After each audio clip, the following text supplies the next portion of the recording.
ఆదికాండం 15వ అధ్యాయం 6వ వచనాన్ని ఈరోజు ధ్యానాంశంగా మనం చదువుకుందాం. ప్రతి ఒక్కరు కూడా బైబిల్ తెరవండి. Open your Bibles to the book of Genesis chapter 15 and verse 6. అతడు యెహోవాను నమ్మెను, ఆయన అది అతనికి నీతిగా ఎంచెను. ఆయన అంటే దేవుడు అతనికి అంటే అబ్రహాముకు దానిని అంటే ఏదైతే నమ్మాడో ఆ నమ్మకాన్ని ఎలా ఎంచాడట? నీతిగా ఎంచెను. ఇప్పుడు అందరూ నా వైపు చూడండి. అబ్రహాము క్రియల ద్వారా నీతిమంతుడిగా తీర్చబడ్డాడా లేదా విశ్వాసం ద్వారా నీతిమంతుడిగా తీర్చబడ్డాడా? దట్స్ ఎ గుడ్ ఆన్సర్ కదా. అబ్రహాము క్రియల ద్వారా కాదు నీతిమంతుడిగా తీర్చబడ్డాం, దేవుని నమ్మడం ద్వారా. పాత నిబంధనలో అయినా నూతన నిబంధనలోనైనా నీతిమంతుడిగా ఎవరైనా తీర్చబడాలి అంటే వారు ఎవరిని నమ్మాలి? దేవుని నమ్మాలి. There is power in belief, there is power in believing God. దేవుణ్ణి నమ్మడంలో చాలా శక్తి ఉంది. నమ్మితే మనం దేవుని దృష్టిలో నీతిమంతులుగా మార్చబడతామని లేఖనాల్లో రాయబడింది. ఇదే విషయాన్ని పౌలు మహాశయుడు తన పత్రికల్లో చాలా స్పష్టంగా తెలియజేస్తున్నాడు. అబ్రహాము గురించి పౌలు గారు ఆయన ఎంచుచున్నప్పుడు రోమాపత్రికలో కావచ్చు, గలతీయులకు రాసిన పత్రిక కావచ్చు, హెబ్రీయులకు రాసిన పత్రిక కావచ్చు, వీటన్నిటిలో కూడా అబ్రహాము గురించి మాట్లాడుతున్నాడంటే he was emphasizing a fact called faith and belief. దేవుని యందు నమ్మకం ఉంచడం ద్వారా అబ్రహాము నీతిమంతుడిగా తీర్చబడ్డాడు. ఈ రోజుల్లో చాలామంది తాము చేసే క్రియల ద్వారా నీతిని సంపాదించుకుందామని ప్రయత్నం చేస్తున్నారు. Man is trying his best to get righteousness or being justified by the deeds.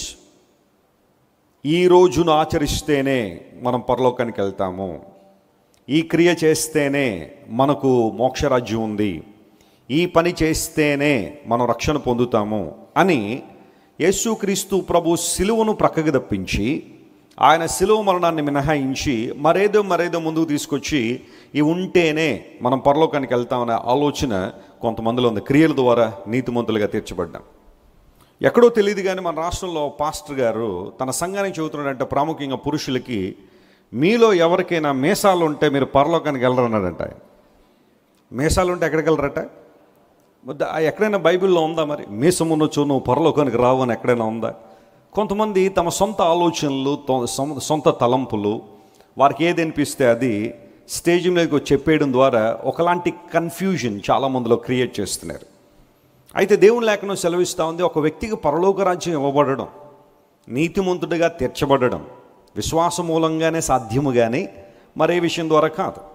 నువ్వు ఒక రోజును చాలా ఖచ్చితంగా ఆచరిస్తేనే పరలోకానికి వస్తావని బైబిల్ ఎక్కడ లేదు. లేదా ఈ పని చేస్తేనే నువ్వు పరలోక రాజ్యాన్ని సంపాదించుకుంటావు, ఒక 100 బస్ షెల్టర్స్ నువ్వు కట్టిస్తేనే పరలోకానికి వస్తావు, లేదా ప్రతిరోజు 10 మంది పేదోళ్ళకి భోజనం పెట్టేస్తే నువ్వు తిన్నగా పరలోక రాజ్యానికి వచ్చేస్తావని ఇలాంటి విషయాలు ఎక్కడ మీకు బైబిల్లో కనబడవు. మరి వద్దా? అవి చేయొద్దా? ప్రజలకు మేలు చేయొద్దా? పేదవారికి సహాయం చేయొద్దా? బేదలను కనికరించువాడు అనే మాట ఉంది కదా, బేదలకు సహాయం చేయడం. అవన్నీ ఎప్పుడు అంటే రక్షణ పొందిన తర్వాత. సత్క్రియలు అనేవి చాలా అవసరమే, క్రైస్తవ జీవితానికి గుడ్ డీడ్స్ అనేవి అవసరమే. కానీ సత్క్రియలు ఎప్పుడు కూడా మనిషిని ఏం చేయలేదు? రక్షించలేదు. నేను తరచుగా చెప్పే మాట ఇదే, సత్క్రియలు చేయడం ద్వారా మనం రక్షణ పొందలేదు, కానీ రక్షణ పొందాం కాబట్టి ఏం చేస్తున్నాము? గుడ్ డీడ్స్ అనేవి ఒక క్రైస్తవ జీవితంలో రిజల్ట్గానే ఉండాలి, కానీ అదే ప్రాముఖ్యత కాదు. అందును బట్టి రక్షణ ప్రాముఖ్యమైన సందేశాలు మనం విన్నప్పుడు ఆత్మలో దేవుని పొందుతాం. Abraham believed in God and it was counted for him as righteousness. హిబ్రూలో కషాబ్ అనే పదం ఉపయోగించారు. కషాబ్ అనగా కౌంటింగ్, రెకనింగ్, కన్సిడరింగ్. ఈ పదాలన్నీ దానికి అర్థాలు వస్తాయి. అంటే భావించుట, లెక్కించుట, చూచుట కదా. అది అతనికి నీతిగా ఎంచబడుట. ఎంచడం అనే మాట చాలా మంచి మాట. తెలుగులో కొన్ని పదాలు చాలా బాగుంటాయి. ఎంచుట అంటే అర్థం ఏంటి చెప్పండి? కొన్ని మనకి మీనింగ్ తెలుస్తాయి కానీ దాన్ని ఎక్స్ప్రెస్ చేయలేం. ఎంచుట అనే పదం కూడా కొంచెం దాదాపు అలాంటిదే. ఎంచబడిందట. వాస్తవానికి నాలో అర్హత లేదండి, కానీ ఆ వ్యక్తి నన్ను ఎంచాడండి.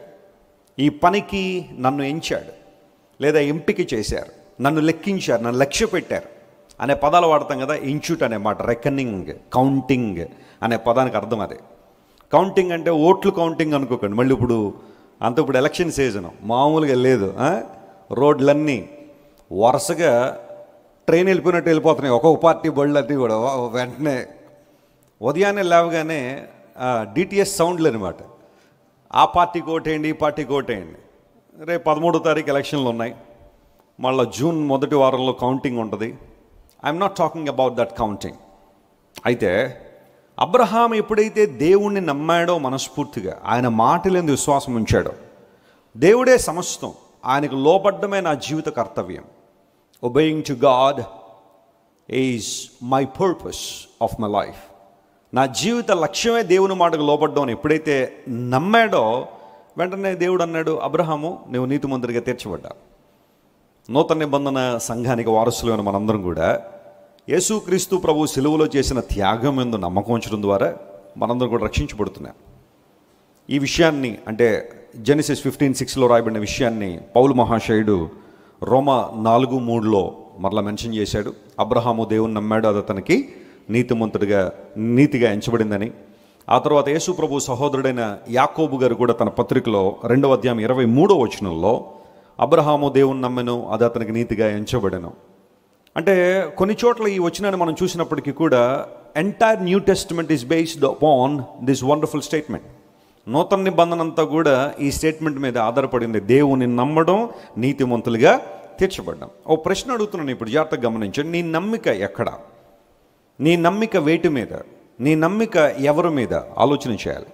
చాలామంది రోజుల్లో తమకున్న డబ్బును నమ్మేవాళ్ళు ఉన్నారు, ఉద్యోగాలు నమ్మేవాళ్ళు ఉన్నారు, ఆస్తులు నమ్మేవాళ్ళు ఉన్నారు, బంధువులు నమ్మేవారు ఉన్నారు, లేదా లోక సంబంధమైన స్వామీజీలు, బాబాలు, వాళ్ళు వీళ్ళని బాగా గట్టిగా నమ్మేవాళ్ళు చాలామంది ఉన్నారు. స్వామీజీ గారు చెప్పారండి, లేదా బాబా గారు చెప్పారండి, ఇంకా మేము ఆ మాట నమ్మాల్సిందేనండి అని చెప్పి మనుషుల మాటలు నమ్మేవాళ్ళు చాలామంది ఉండేవారు. మన రాష్ట్రంలో ఒక ఆయన ఉండేవాడు, ప్రతి ఏదో సంవత్సరంలో ఒకసారి కడుపులోంచి గుడ్డు బయటికి తీసేవాడు. అది అందరికీ తెలుసు, అది వాస్తవం కాదని అందరికీ తెలుసు. కరెక్ట్గా ఆయన ప్రసవ వేదన పడుతుండేవాడు. ఎందుకంటే కడుపులోంచి గుడ్డు బయటికి రావడం అంటే చిన్న విషయమా? ప్రసవ వేదన పడుతున్న ఆ ప్రసవ వేదన లాంటి వేదన, ప్రసవ వేదన కాదు, ప్రసవ వేదన లాంటి వేదన పడుతున్నప్పుడు ఆయన ప్రక్కనున్న ఆయన పిఏ ఇంత పెద్ద టవల్ ఇచ్చేవాడు, టర్కీ టవల్. ఆ టవల్ ఎలా అద్దుకునేవాడు ఒక్క 5 నిమిషాలు. అందులోనే ఉండేదన్నాడు గుడ్డు. ఆ అద్దుకునేటప్పుడు ఆ గుడ్డుల్లో నోట్లో పెట్టుకుని ఆ టవల్ తీసేగానే బయటికి కక్కేసేవాడు. వెంటనే బాబాగారు నోట్లోంచి ఏమొచ్చింది? గుడ్డు. అసలు ఇంత వింత ఎప్పుడైనా చూసాం మనం? ఇంత విడ్డూరం ప్రపంచంలో ఎప్పుడైనా జరిగిందా అని చెప్పి ఆయన పాదాల మీద పడిపోయి కోట్లు సమర్పించుకునే వాళ్ళు చాలామంది ఉండేవారు. యేసు ప్రభు కడుపులోంచి గుడ్లు బయటికి తీయలే, లేకపోతే టర్కీ టవల్లో గుడ్డు పెట్టుకుని నోట్లో పెట్టి బయటికి తీసేసి నేను చాలా గొప్పవాడిని యేసు ప్రభు అలాంటివి కాదు, మాయలు మంత్రాలు చేయలేదు. Jesus did a sacrifice on the cross. You see any religion, the essence of all religions is sacrifice. మీరు ఏ మతంలో చూసినా సాక్రిఫైస్ లేకుండా మనిషికి రక్షణ లేదు. ఈ విషయం ప్రతి దానిలోనూ ఉంది. అయితే ఆ సాక్రిఫైస్ చేసిన వాళ్ళు ఎవరు? ఆ త్యాగం చేసిన వాళ్ళు ఎవరు? మనిషి కోసం ప్రాణం పెట్టింది ఎవరు? రక్త ప్రోక్షణ క్రిందకు మనిషిని తీసుకురావాలని ఆశించింది ఎవరు? ఈ భూమి మీద మానవుడు చేసే ప్రతి పాపము కూడా రక్తంతో మిళితమైన పాపమే. అందును బట్టి దేవుడి లోకానికి వచ్చిన రక్తాన్ని కార్చాల్సి వచ్చింది. In that he proved his love, he demonstrated his power. ఆయన శక్తిని ఆయన రుజువుపరిచారు, ఆయన ప్రేమను వ్యక్తం చేశారు. ఇప్పుడు ఎవరైనా నా దగ్గరికి వచ్చి, వెస్లీ గారు మీరు ఎందుకు యేసు ప్రభుని ఎంతగా అభిమానిస్తారు, ఆరాధిస్తారు? ఇంకో మాటలో చెప్పాలంటే ఆయన అంటే మీకు ఎందుకు అంత పిచ్చి అని అడిగితే నేను చెప్పే మాట ఏంటో తెలుసా? ఆయన నా కోసం చేసిన త్యాగం అంత గొప్పది. హల్లెలూయా. ప్రపంచంలో మరెవ్వరు కూడా అంత గొప్ప త్యాగాన్ని నా కోసం చేయలేదు. నా రక్షణ కోసం, సువర్ణ వీధుల్లో పరలోకంలో నేను తిరగడం కోసం, ఆ నిత్య మహిమలో సదాకాలం ఆయనలో లీనమై ఆనందించే ఆ మధురమైన క్షణాలు నాకు ఇవ్వడానికి నా యేసు ప్రభు నా కోసం చేయాల్సిందంతా చేశాడు. What more I need? ఇంకా దానికన్నా నాకు కావాల్సిందే ఉంది. ఆయన కేవలం బోధలు చేయడం మాత్రమే కాదు, ఆయన చెప్పిన ప్రతి మాటను ఆయన నెరవేర్చారు. He is the promise keeper. వాగ్దానం నెరవేర్చిన దేవుడు ఆయన. It's all about believing God. ఒకవేళ ఇంకెవరైనా ఈ మాటలు వింటున్నవారు మీరు చేసే క్రియల ద్వారా రక్షణ పొందాలని ఎంతో ప్రయత్నాలు చేస్తున్నారా? దేవుడు మాట్లాడుతున్నాడు, జస్ట్ బిలీవ్ ఇన్ జీసస్. యేసు క్రీస్తునందు విశ్వాసం ఉంచండి, యేసు క్రీస్తు ప్రభునందు నమ్మిక ఉంచండి. ఆ నమ్మిక మీకు నీతిగా ఏమవుతుందట, ఎంచబడుతుంది, కౌంట్ చేయబడుతుంది. వాస్తవానికి మనలో ఏ ఒక్కరు నీతిమంతులం కాదు, నీతిమంతులుగా మనం ఎవరూ లేము. కానీ యేసు ప్రభు దగ్గరికి వచ్చినప్పుడు ఆయన మనలను నీతిమంతులుగా ఎంచుతున్నాడు అనే మాట అక్కడ రాయబడింది. I would like to add on, another verse from the Bible regarding this subject. Psalm 34 and verse 22. కీర్తన గ్రంథం 34వ కీర్తన 22వ వచనాన్ని చదివితే దానిలో కూడా చక్కని మాట రాయబడింది చూడండి. Psalm 34 and verse 22. యెహోవా తన సేవకుల ప్రాణమును విమోచించును, తన సేవకుల ప్రాణాన్ని విమోచిస్తారు. ఆయన శరణుజొచ్చిన వారిలో, చూడండి ఆ మాట అండర్లైన్ చేసుకోండి, ఆయన శరణుజొచ్చిన వారిలో ఎవరునూ అపరాధులుగా ఎంచబడరు. ఎవరును కూడా ఎలా ఎంచబడరట, అపరాధులుగా ఎంచబడరు. ప్రైజ్ ది లార్డ్, హల్లెలూయా. అంటే క్రీస్తు ప్రభు దగ్గరికి వచ్చి ఆయన శరణుజొచ్చిన వారు. శరణుజొచ్చడం అంటే అర్థం ఏంటి? ప్రభువా నీవు తప్ప నాకు ఇంకెవరు లేరు, నీవే నా రక్షణ ఆధారము, నీవే నా మహిమకు ఆధారం. You are everything to me Lord. I don't want to look at anybody else. నేను మరొకరి వైపు చూడాలని అనుకోవట్లేదు.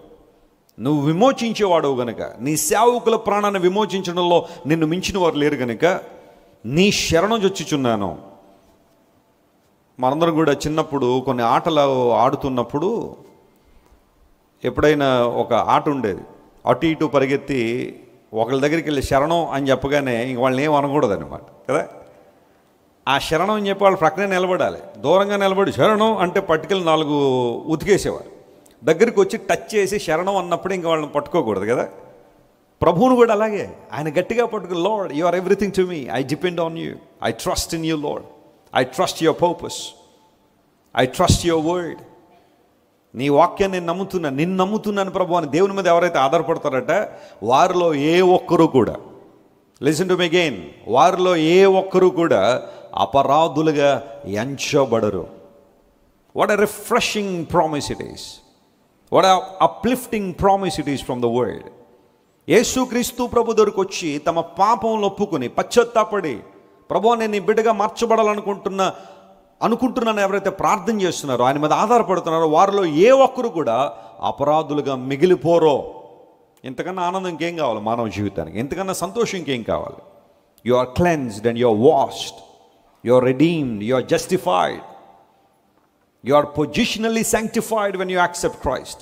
క్రీస్తు ప్రభువును అంగీకరించినప్పుడు నీతిమంతులుగా తీర్చబడుతున్నాము, అపరాధులుగా ఏ ఒక్కరు ఎంచబడడం లేదు. చాలా మందిలో ప్రభు దగ్గరికి వచ్చిన తర్వాత కూడా ఒకలాంటి గిల్ట్ వారు మోస్తూ ఉంటారు. నా పాపాలు ఇంకా క్షమించబడలేదేమో, నేను ఇంకా దేవుని బిడ్డను కాలేదేమో, దేవుడు నా ప్రార్థన వినడేమో, వాక్యం నన్ను ప్రభావితం చేయట్లేదేమో అన్న ఆలోచనలు, అనుమానాలు చాలా మందిలో ఉంటాయి.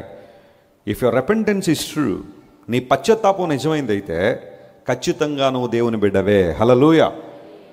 నీ పశ్చాత్తాపం నిజమైనదైతే క్రీస్తు ప్రభు దగ్గరికి వచ్చి వినమ్రతను వేడుకుని కనుక ఉండుంటే ఆయన ఖచ్చితంగా తన రక్తంతో నీ పాపాలను ఏం చేశాడు? ఆయన కడిగేశారు. ఆయన కొన్ని సందర్భాల్లో నీ పాపాలు నువ్వన్నా జ్ఞాపకం చేసుకున్నావు, కానీ నీకు వాగ్దానం చేసిన దేవుడు మాత్రం ఏం చేయడంటే వాటిని జ్ఞాపకం చేసుకోడు. ఆయన మన పాపములకు ప్రతీకారము ఆయన చేయలేదన్నాడు, ప్రతిఫలం ఇవ్వలేదట, మన పాపాలని విడుదల చేశాడు ఆయన. You don't have to be under the yoke. నువ్వు ఒక కాడి క్రింద ఉండాల్సిన అవసరం లేదు. You are redeemed, I'm redeemed, I'm sanctified. దేవుడు నీతిమంతులుగా తీర్చాడు, పరిశుద్ధులుగా తీర్చాడు. ఆ కారణాన్ని బట్టి మనం ప్రభువుని స్తుతింపబద్దులమైన దేవుడు మనల్ని ఎంచాడట. మనలో ఏ ఒక్కరు కూడా ఎంచబడ్డానికి యోగ్యులం కాదు, కానీ ఆయన నమ్మినప్పుడు the most precious gift that we can get from the Lord is this: God counted us for righteousness. దేవుడు మనల్ని నీతిమంతులుగా ఎంచాడనే మాట అక్కడ రాయబడింది. అయితే ఈ మాటలని చదువుతున్నప్పుడు దేవుని వాక్యాన్ని ఇంకొంచెం లోతుగా ధ్యానం చేసి, దేవుడు మనల్ని ఇంతగా ఎంచినప్పుడు మనము ఎంచవలసిన విషయాలు ఏంటనేది పరిశీలన చేశాం. దేవుడు మనల్ని నీతిమంతులుగా ఎంచాడట. ఎందుకు అంటే మనము ఎంచవలసిన విషయాలు కొన్ని ఉన్నాయి. ఊరకనే దేవుడు మనల్ని నీతిమంతులుగా చేయలేదు. నీ ఇష్టానుసారం బ్రతికేస్తామని దేవుడు నీతిమంతులుగా నిన్ను నన్ను తీర్చిదిద్దలేదు. God has a purpose behind that. దేవుని ఒక ఉద్దేశం. కొంతమంది జీవితాలు ఎలా ఉన్నాయంటే ఈ రోజుల్లో, దేవుడు నన్ను నీతిమంతుడిగా తీర్చిదిద్దేశాడు కాబట్టి నేను ఎలా బ్రతికేసినా పర్వాలేదు, నా సొంత ఇష్టాలు, సొంత నిర్ణయాలు నెరవేర్చుకుంటానన్న ఆలోచన ధోరణిలో చాలామంది ఉన్నారు. నో మై ఫ్రెండ్, దేవుడు అంతగా నీ కొరకు శ్రమపడి, అంతగా నీ కోసం ప్రాణం పెట్టి, అంతగా నీ కోసం రక్తం కార్చి, ఇవ్వాల్సిన వాగ్దానాలన్నీ ఇచ్చి, వాటిని తగిన సమయంలో నెరవేర్చి, గుండెల నిండా నీకు ధైర్యాన్ని ఇచ్చి, హృదయం నిండా దేవుడు తన సన్నిధితో నింపి, తన పరిశుద్ధాత్మతో నేను అభిషేకించి, తన సంఘంలో నిన్ను చేర్చి, తన మహిమ కొరకు నేను వాడుకోవాలని ఆశపడుతున్న దేవుడు వేటిని ఎంచువారంగా మనం ఉండాలని ఆశిస్తున్నాడు అని కనుక ప్రశ్నించుకుంటే, లేఖనాల్లోంచి కొన్ని విషయాలు త్వరగా నేను తెలియజేసి నా అంశాన్ని ముగిస్తాను. ఈ సందేశం ద్వారా మీలో చాలామందిలో ఆధ్యాత్మిక జీవితంలో ఒక కనువిప్పు రావాలనేదే దేవుని సేవకునిగా నాకు ఆలోచన. మనం ఎంచాల్సినవి ఏంటి, మనం ఎంచవలసిన విషయాలు, మనం లెక్కించాల్సిన విషయాలు ఏంటి, మనం లక్ష్య పెట్టాల్సిన విషయాలు ఏంటో ఈ వచనాన్ని ఆధారం చేసుకుని కొన్ని ప్రాముఖ్యమైన విషయాలు మనం ధ్యానం చేద్దాం. నెంబర్ 1, అందరూ జాగ్రత్తగా వినండి. యోబు గ్రంథంలో ఒక చక్కని మాట మనం చూస్తాము. 23వ అధ్యాయం 12వ వచనంలో మాట ఉంది, చూడండి. Shall we all open our Bibles to the book of Job, chapter 23 and verse 12. ఆయన పెదవుల ఆజ్ఞను నేను విడిచి తిరగలేదు, ఆయన నోటి మాటలను, చూడండి, ఆయన నోటి మాటలను నా స్వాభిప్రాయము కంటే ఎక్కువగా ఎంచి తిని. ఎక్కువగా ఏం చేశాను నేను? ఎంచానన్నాడా లేదా? ఎంచాడు. ఆయన ఆజ్ఞలను మరచి నేను తిరగటం లేదు, ఆయన ఆజ్ఞలను విడిచి నేను తిరగట్లేదు. రెండో మాట చాలా బాగుంటుంది, చూడండి. నా స్వ అభిప్రాయము కన్నా ఎవరి మాట ఎక్కువగా ఎంచాను నేను? ఆయన నోటి మాటను. దేవుని స్తోత్రం చెప్దాం ఒకసారి. ఇది ఎంతమంది జీవితాల్లో నెరవేరుతుందనేది ప్రశ్న. బైబిల్ చదువుతాం మనం చాలాసార్లు కదా, ఈ వచనాన్ని మీరు చాలాసార్లు చదివి ఉండొచ్చు. నా సొంత ఆలోచనల కన్నా, నా సొంత తలంపుల కన్నా, నా స్వ అభిప్రాయం కన్నా, నాకు అనిపించింది నేను చేసేయాలన్న ఆలోచన కన్నా ఒక క్రైస్తవుడు ఎవరి మాటకు విలువిస్తాడట? దేవుని మాటకు విలువ. ఆయన మాటను ఎంచడం. ఆయన నన్ను నీతిమంతుడిగా ఎంచాడు కనుక విశ్వాసం ద్వారా నేను ఎంచాల్సిన విషయాలు ఏంటంటే, మొట్టమొదటిగా ఆయన మాటను నా అభిప్రాయాల కన్నా ఎక్కువగా ఎంచుచున్నాను. ఎప్పుడైనా మన జీవితంలో నిర్ణయం తీసుకోవాల్సిన ఒక స్థలంలో మనం ఉన్నప్పుడు, లేదా ఒక అవకాశం మనకు వచ్చినప్పుడు చాలా రకాలైన అభిప్రాయాలు మన ముందుకు వస్తూ ఉంటాయి.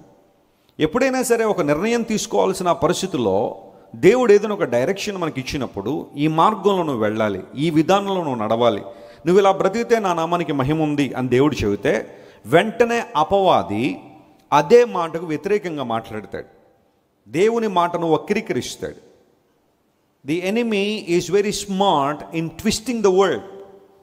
మొత్తం తీసాడు, దేవుని వాక్యాన్ని మొత్తం ప్రక్కన పెట్టాడు. ఉన్నదాన్ని ఏం చేస్తూ ఉంటాడు చెప్పండి? ట్విస్ట్ చేసేస్తాడు, బెండ్ చేస్తూ ఉంటాడు. అపవాది యొక్క లక్షణమే అది. ఇది నిజమా అని ప్రశ్నించిన అపవాది హవ్వను ప్రక్కదారి పట్టించడానికి ఉపయోగించింది ఏంటో తెలుసా? ఈ పండు తిను దినమున మీరు ఎలా మారిపోతారన్నాడు? దేవతల వలె. తెలుగు బైబిల్లో దేవతలు అనే మాట ఉంది, కానీ ఇంగ్లీష్లో you shall become like God. నువ్వు దేవుడు అయిపోతావు. దాని అర్థం ఏంటో తెలుసా? ఇక నీకు దేవుని అవసరం లేదు, దేవుని నువ్వు పట్టించుకోవాల్సిన అవసరం లేదు, ఆయన చేతుల్లో నువ్వు ఉండాల్సిన అవసరం లేదు. You are free. I wish you celebrate true freedom అన్నట్టుగా అపవాది ఉన్న మాటల్నే బెండ్ చేసేసాడు, ట్విస్ట్ చేశాడు. అక్కడే కదా హవ్వ దేవుని దూరం అయిపోయింది. చాలాసార్లు మనం అనుకుంటాం అపవాది ఏవేవో బోధిస్తాడని. కాదు, కొన్నిసార్లు మనం విన్న వాటిని వక్రీకరించేస్తూ ఉంటాడు. ఆ విషయంలో చాలా జాగ్రత్తగా ఉండాలి. స్వ అభిప్రాయం, అపవాది కొన్ని తలంపులు తీసుకొస్తాడు. రెండోది, మూర్ఖత్వంతో నింపబడిన మన మనస్సు కూడా కొన్ని ఆలోచనలు తీసుకొస్తూ ఉంటాడు. దేవుని మాట విను నువ్వు ఏమి సాధిస్తావు? ఆయన మాటకు లోబడి ఏమి సాధిస్తావు? కష్టాలు, ఇబ్బందులు, నష్టాలు, నిందలు, అవమానాలు. ఒక ఆఫీసులో కావచ్చు, పని చేస్తున్న చోట కావచ్చు, ఒక సవాలు నీకు ఎదురైనప్పుడు, ఒక ఛాలెంజ్ నీ ముందున్నప్పుడు కాంప్రమైజ్ అయిపో. ఈజీగా ఉంటుంది లైఫ్. అలా కాని పక్షంలో కష్టాలు వస్తాయి, ఉద్యోగం పోద్దేమో, అందరూ నేను ప్రక్కన పెట్టేస్తారేమో, ఇవన్నీ ఎదుర్కోగలవా నువ్వు అన్నట్టుగా కొన్ని సందర్భాల్లో మూర్ఖత్వంతో నింపబడిన మనస్సు స్వాభిప్రాయాన్ని ఒకటి తీసుకొచ్చి ముందు పెడతాది. కానీ దేవుని బిడ్డలుగా మనం వేటిని ఎక్కువగా ఎంచాలట? దేవుని మాట, ఆయన నోటి మాట. బైబిల్ గ్రంథం ఆయన నోటి మాట కాదా? అందరూ చెప్పండి. దేవుని వాక్యం ఆయన నోటి మాట కాదా? ఖచ్చితంగా 100% కదా. ప్రతి మాట దేవుని మాటే. అంటే నా హృదయంలో పుట్టే ఆలోచనల కన్నా నేను దేవుని లేఖనాన్ని ఎక్కువగా ఎంచుతున్నాను. నా దేవుడు మాట్లాడుతున్న మాటలే నాకు ప్రాముఖ్యం. ఆయన మాటలను, ఆయన ఆజ్ఞలను ఎప్పుడు నిరర్ధకం చేయట్లేదు. That's the maturity of a true believer. ఒక క్రైస్తవుని యొక్క పరిపక్వత దేని మీద ఆధారపడి ఉంటుందంటే దేవుని వాక్యానికి నువ్వు ఇస్తున్న రెస్పెక్ట్, గౌరవం, ఆయన వాక్యానికి లోబడే మనస్సు నీలో ఉంటే ఎంత ఆశీర్వాదం, ఎంత దీవెన. దేవుడు మాట్లాడుతున్నాడు ఈ రోజున. నీ స్వాభిప్రాయం కన్నా దేవుని మాటను ఎక్కువగా ఎంచుతున్నావా, లేదా నీ సొంత ఆలోచనలు బట్టి నడిచి వెళ్ళిపోతున్నావా? ఒక ఓడ సముద్రంలో ప్రయాణం చేయాలంటే కొన్ని రకాల వస్తువులు చాలా కావాలి. ఒకవేళ ఆ ఓడలో సరైన భోజన పదార్థాలు లేకపోయినా పర్లేదు, ఓడ వెళ్ళిపోద్ది. కానీ ఓడ ప్రయాణం చేయాలంటే కొన్ని ప్రాముఖ్యమైన అంశాలు ఉండాలి. అందులో మొట్టమొదటిగా ఓడలో కెప్టెన్ ఉండాలి, ఆయన ఓడ నడిపించేవాడు ఉండాలి కదా.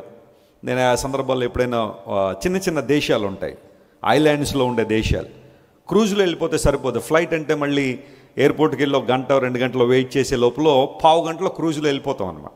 అలాంటి కంట్రీస్ ఉన్నాయి. వాటికి వెళ్ళేటప్పుడు ఆ క్రూజ్ పైలట్స్ని నేను లేదా క్యాప్టెన్స్ని చూస్తూ ఉంటే ఆ క్యాప్టెన్ చాలా చక్కగా వెల్ డ్రెస్డ్ క్యాప్టెన్ చాలా చక్కగా క్రూజ్ నడిపిస్తూ ఉంటాడు. అతని ఎఫిషియన్సీ ఎప్పుడు బయటపడద్దంటే ఎప్పుడైనా అలల ఉధృతి పెరిగినప్పుడు నిజమైన క్యాప్టెన్ యొక్క ఎఫిషియన్సీ బయటకు వస్తుంది. స్మూత్ సీలో ఎవరైనా చాలా చక్కగా నడిపిస్తారేమో, కానీ రఫ్ సీలో ఆ ఓడని తీసుకెళ్తాం. They should be a captain for every ship. Captain ఉంటే సరిపోదు, షిప్లో ఇంధనం ఉండాలి, ఫ్యూయల్ ఉండాలి. ఇదివరకు తెరచాప పడవలు, సెయిలింగ్ బోట్స్ అంటారు వాటిని. తెరచాప పడవలు అంటే గాలి ఎటు వేస్తే అటు ఆ చాపలను అడ్జస్ట్ చేసేవారు అన్నమాట. ఆ విధానంలో పడవలు ముందుకు తీసుకెళ్ళారు. కానీ టైటానిక్ నుంచి ఇంజిన్స్ ప్రాచుర్యంలోకి వచ్చేసాయి. లేదా డీజిల్ ఇంజిన్స్ కావచ్చు, లేదా బొగ్గుతో నడిచేవి కావచ్చు, ఇలాంటివన్నీ తీసుకొచ్చారు. ఇప్పుడు షిప్పులు మనం చూస్తూ ఉంటే ఆశ్చర్యం అనిపిస్తూ ఉంటుంది. ఇంత పెద్ద షిప్ అనిపిస్తుంది. అదొక ప్రపంచం అనమాట, అదొక ప్రపంచం. It's a different world. ఇంధనం కావాలి. వారు ఎన్ని కిలోమీటర్లు అయితే ప్రయాణం చేయాలనుకుంటున్నారో, ఏ డెస్టినీకి అయితే వెళ్ళాలనుకుంటున్నారో దానికి కావలసిన ఇంధనం కన్నా ఇంకొంచెం ఎక్కువే నింపుకుంటారు. ఎప్పుడైనా అకస్మాత్తుగా ఎక్కడైనా ఆగిపోవాల్సి వచ్చినా, లేదా రీరౌట్ చేయాల్సి వచ్చినా ఇంకొంచెం ఇంధనం కావాలన్నట్టుగా. మరీ ఎక్కడైనా కనుక ఇంధనం అయిపోయి ఇబ్బంది అయితే వేరే ఓడల్లోంచి మరలా ఇంధనం తీసుకొచ్చి నింపుతూ ఉంటారు, తర్వాత సంగతి. అయితే ఓడ నడవడానికి చాలా ప్రాముఖ్యమైన అంశం ఏంటంటే ఆ ఓడ క్రింద రడ్డర్ అని ఉంటుంది. దాన్ని ఏమంటారంటే చుక్కాని అంటారు. చెప్పండి, ఏమంటారు దాన్ని? చుక్కాని, రడ్డర్. ఇంత పెద్ద ఓడ ఏ డైరెక్షన్లోకి వెళ్ళాలి అనేది ఆ రడ్డర్ డిసైడ్ చేస్తుంది అనమాట. ఆ పైలట్ దాన్ని కదుపుతున్నప్పుడు అది ఎటు వెళ్ళాలి, చిన్నగానే ఉంటుంది, అది పెద్ద ఇన్స్ట్రుమెంట్ అయితే కాదు. ఆ చుక్కాని కనుక లేకపోతే ఓడ నడవదు. ఎందుకంటే లెఫ్ట్ వెళ్ళాలా, రైట్ వెళ్ళాలా, టర్న్ తీసుకోవాలా, ఇలాంటివన్నీ కూడా ఆ రడ్డర్ని కంట్రోల్ చేస్తుంటాడు ఆ క్యాప్టెన్. That's very important.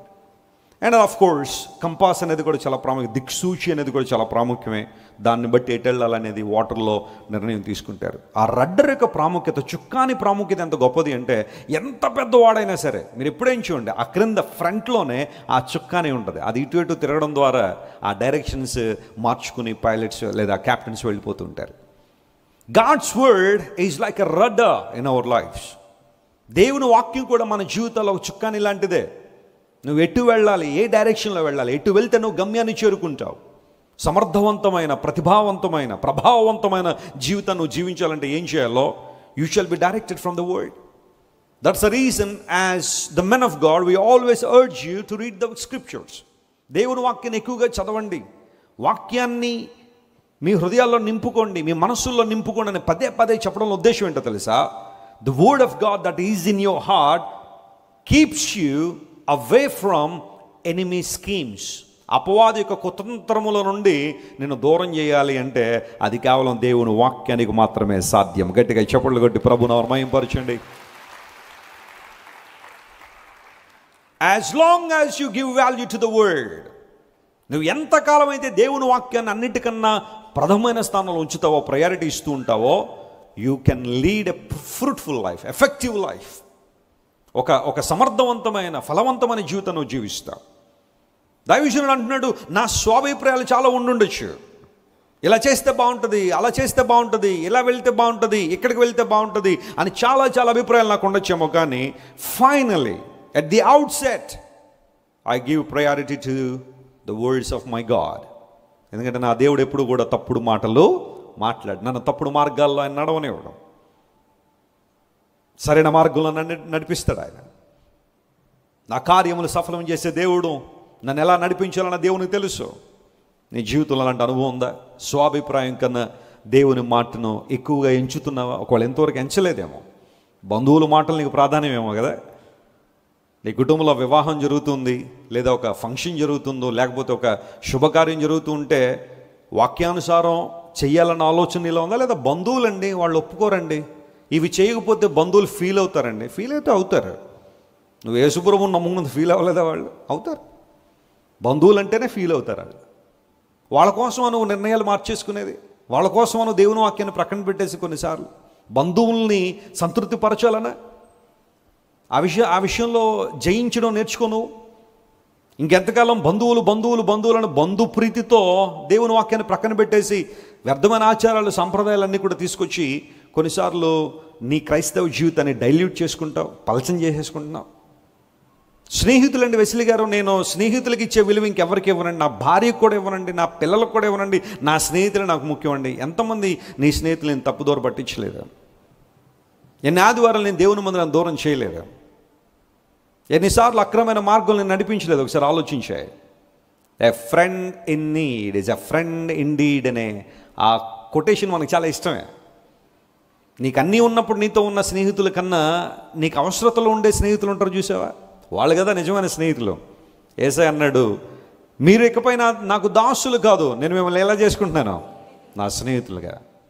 యేసయ్య కన్నా ఉత్తమమైన స్నేహితుడు ఇంకెవరైనా ఉన్నారా? ఇంకెంతకాలం తమ్ముడు లోక సంబంధమైన స్నేహితులు నమ్మి పాడైపోతున్నావు? యవనస్తులు జాగ్రత్త వినాలి. ఎవడో ఒకడు వస్తాడు, అరే ఆదివారం దేవుని మందిరం ఏంటరా, అది మనకేంటరా, అది మందిరం ముసలోళ్ళకి రాది దేవుని మందిరం. భక్తి భావం, భక్తి పారవశ్యం ఎప్పుడు రావాలి అంటే 60 సంవత్సరాలు దాటిన తర్వాత, రిటైర్ అయిపోయిన తర్వాత. యంగ్ లైఫ్, యూత్ ఎంజాయ్ చేయాలి. కొంతమంది అంటూ ఉంటారు, young life is like an ice cream, కరిగిపోకముందే ఆస్వాదించే. అప్పుడే అయిపోయింది నీ జీవితం, ఎప్పుడో కరిగిపోయింది, ఇంకా కరిగిపోవడం ఏంటి? లోక సంబంధం విధానాల్లో ముందుకెళ్తున్నావే. స్నేహితులు చెప్పే ముఖ్యం కదా. కొంతమందికి రాజకీయవేత్తల మాటలు చాలా ముఖ్యం. ఆ మాటల కోసం చొక్కాలు చింపేసుకుని రోడ్ల మీద దొరిలేసి బెకారోళ్ళ తయారైపోయి, ఇంకా సినిమా యాక్టర్ల మాటలైతే ఇంకా కొంతమందికి ఇంకా శిరోధార్యం అనమాట.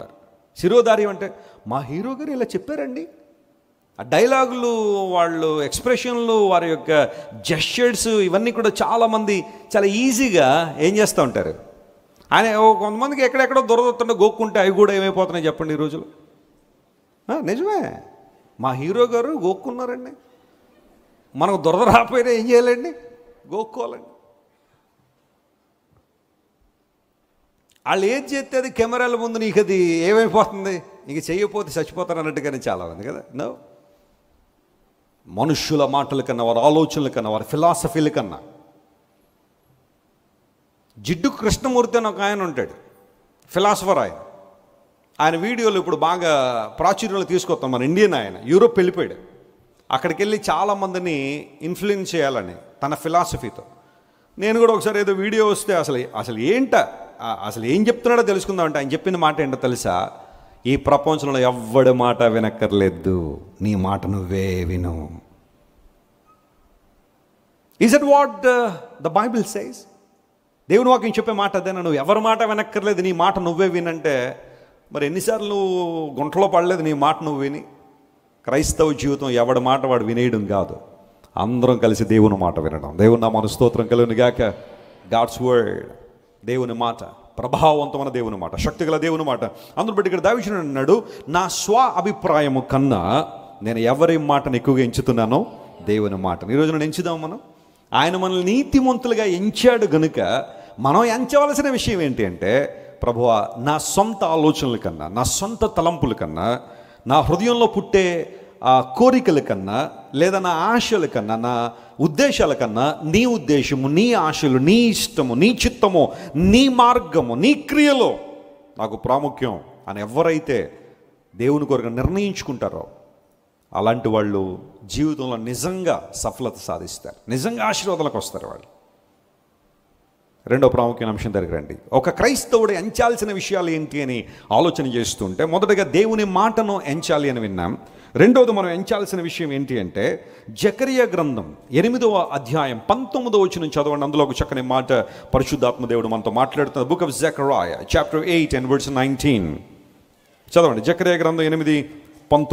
సైన్యములకు అధిపతి యెహోవా సైన్యములకు అధిపతియగు యెహోవా ఆజ్ఞ ఇచ్చినదేమనగా 4వ నెలలోని ఉపవాసం, 5వ నెలలోని ఉపవాసం, 5వ నెలలో ఉపవాసం, 7వ నెలలోని ఉపవాసం, 7వ నెలలో ఉపవాసం, 10వ నెలలోని ఉపవాసము, 10వ నెలలో ఉపవాసం. యోధా ఇంటి వారికి సంతోషమును. చూడండి, వీళ్ళు 4వ నెల, 5వ నెల, 7వ నెల, 10వ నెల ఉపవాసాలు చేస్తున్నారట. ఇప్పుడు దేవుడు ఇస్తున్న మాట ఏంటో తెలుసా? యూదా ఇంటి వారికి సంతోషమును ఉత్సాహమును పుట్టించు మనోహరములైన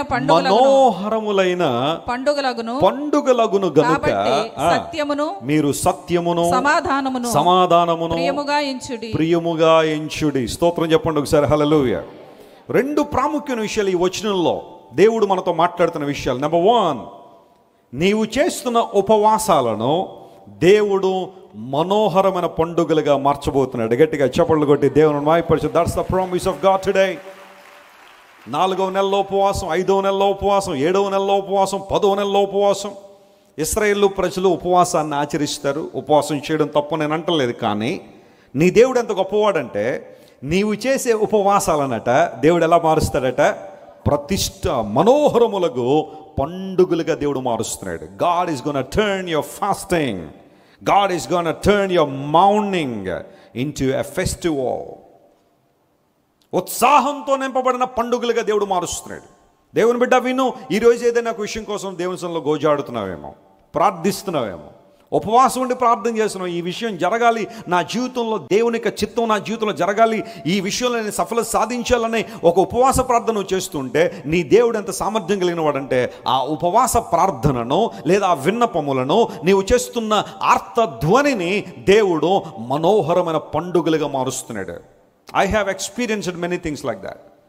దేవుడు నేను చేసిన ఉపవాసాలను లేదా నేను చేసిన ప్రార్థనలను మనోహరమైన పండుగలే చాలా మార్చాడు ఆయన. ఈరోజు ఒక సజీవ సాక్షిగా మీ ముందు నేను ఉన్నాను. ఎన్నో విషయాల్లో దేవుడు నన్ను బలపరిచిన విషయాలు. నేను చిన్నప్పుడు మా అమ్మగారు చెబుతూ ఉంటారు, డీసెంట్రీ నాకు వచ్చినప్పుడు, ఒక భయంకర వ్యాధి డీసెంట్రీ వచ్చినప్పుడు డాక్టర్లు అందరూ చేతులు ఎత్తేసారు. ఏం చేయాలో అర్థం కాని పరిస్థితి. సుమారుగా 9 రోజులు మంచినీళ్ళు కూడా త్రాగే పరిస్థితి లేదు.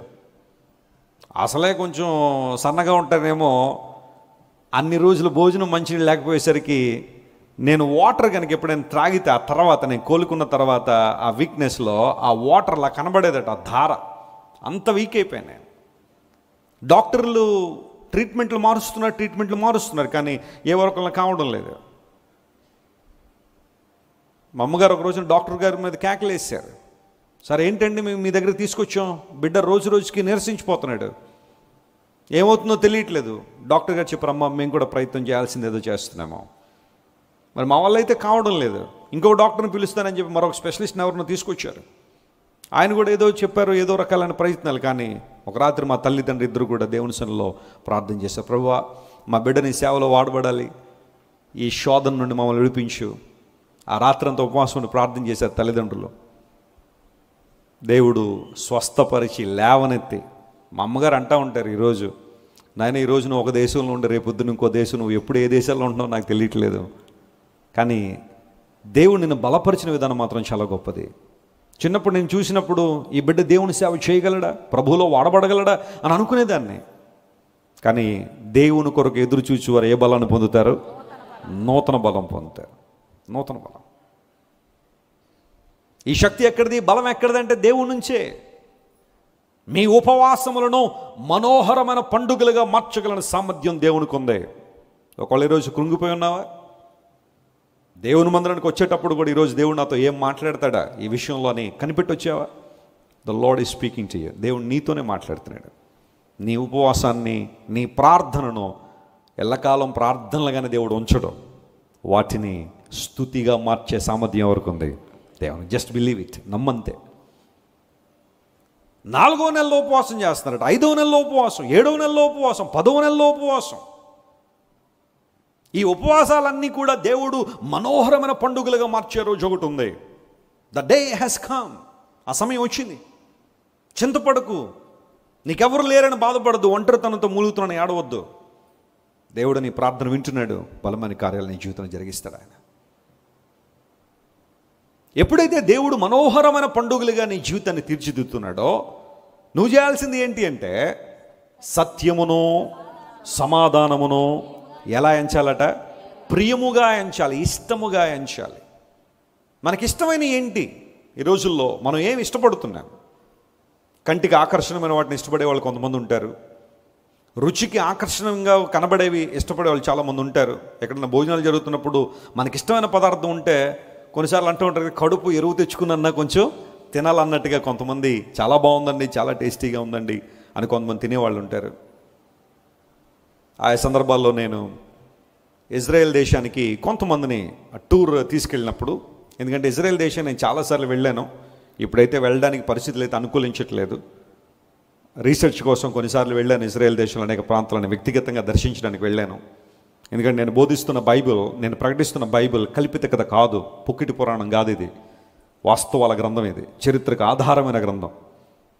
పర్సనల్గా తెలుసుకోవాలని చాలా ఆశ నాకు. వెళ్ళాను, చాలా ప్రాంతాలు తిరిగాను. ఆ తర్వాత కాన్ఫరెన్స్లో వాకింగ్ చెప్పడానికి వెళ్ళాను, మీటింగ్స్లో దేవుని వాకింగ్ చెప్పడానికి వెళ్ళాను. ఆ తర్వాత కొన్ని సందర్భాల్లో మన ప్రియులు ఎవరైతే ఉన్నారో, మన బైబిల్ వండర్స్ని సపోర్ట్ చేసిన వాళ్ళు కావచ్చు, లేదా మన మినిస్ట్రీలో మనతో కలిసి ఉన్న వాళ్ళు ఇజ్రాయెల్ చూడాలని ఉందండి మాకు అంటే వాళ్ళని కూడా తీసుకెళ్ళండి. ఆ సందర్భాల్లో 50 మంది టీం ఉంటారు. ఇజ్రాయెల్ దేశం వెళ్ళిన తర్వాత ఒక ఆమె దగ్గరికి వచ్చి ఒకరోజు అడిగింది, బ్రేక్ఫాస్ట్ టైంలో. అక్కడ బ్రేక్ఫాస్ట్ అంటే ఏముంటాయి? చక్కగా ఎగ్స్ ఉడకబెట్టిస్తారు, క్రొసాంట్లు ఉంటాయి, బ్రెడ్లు ఉంటాయి, వెజిటేబుల్స్ ఉంటాయి. ఎన్ని రకాల వెజిటేబుల్స్ ఈ చివరి నా చివరి దాకా ఉన్న టేబుల్ అన్ని వెజిటేబుల్స్ కట్ చేసి పెడతారు. ఆ పైన అన్ని ఫ్రూట్స్ ఉంటాయి, సాలడ్స్ ఉంటాయి. ఇంత హెల్దీ ఫుడ్, ఆ హెల్దీ ఫుడ్ తింటే చాలా బాగుంటుంది, ఆరోగ్యం కూడా మంచిగా ఉంటుంది. ఒక ఆమె వచ్చి అంటది, వెస్లీ గారు మనకు పెసరటొప్ప దొరకదండి అంతే. అమ్మ దొరుకుతుందమ్మా, నిన్ను ఇప్పుడు ఎయిర్పోర్ట్లో దింపేసి ఫ్లైట్ ఎక్కిచ్చేసి హైదరాబాద్లో దింపేస్తే బోల్డ్ పెసరటొప్ప మాట్లాడరు ఇక్కడ. ఆవిడకి ఇజ్రాయెల్లో ఏం కావాలట? పెసరటుప్మా కావాలట, ఆవిడకి ఇష్టపడ్డది. మరి ఇప్పుడు మేము పెసరటుప్మాలు తయారు చేస్తే ఎలా కూర్చోవాలమ్మా? ఇక్కడ అవ్వదు. దేవుడిచ్చిన వీటితో తినేసాయంటే నాకేం అక్కలేదు బ్రేక్ఫాస్ట్ అని 2 గుడ్లు హ్యాండ్ బ్యాగ్లో వేసేసింది. మరి ఎప్పుడు తిందాం అనుకుందాం మనకు తెలియదు. కొంతమంది కొన్ని ఇష్టాలు ఉంటాయి, అవి లేకుండా ఉండలేమంటారు. నా భార్య అంటే నాకు చాలా ఇష్టం అండి, ఆమెను చూడకుండా ఉండలేనండి అని ఫోన్లో డీపీలు పెట్టుకునే వాళ్ళు ఉంటారు, ఆ స్క్రీన్లో పెట్టుకునే వాళ్ళు ఉంటారు, వాలెట్లలో భార్య ఫోటోలు పెట్టుకునే వాళ్ళు ఉంటారు. నా భర్తను చూడలేకపోతే నేను ఉండలేనండి, నా పిల్లల్ని చూడలేకపోతే ఉండలేనండి.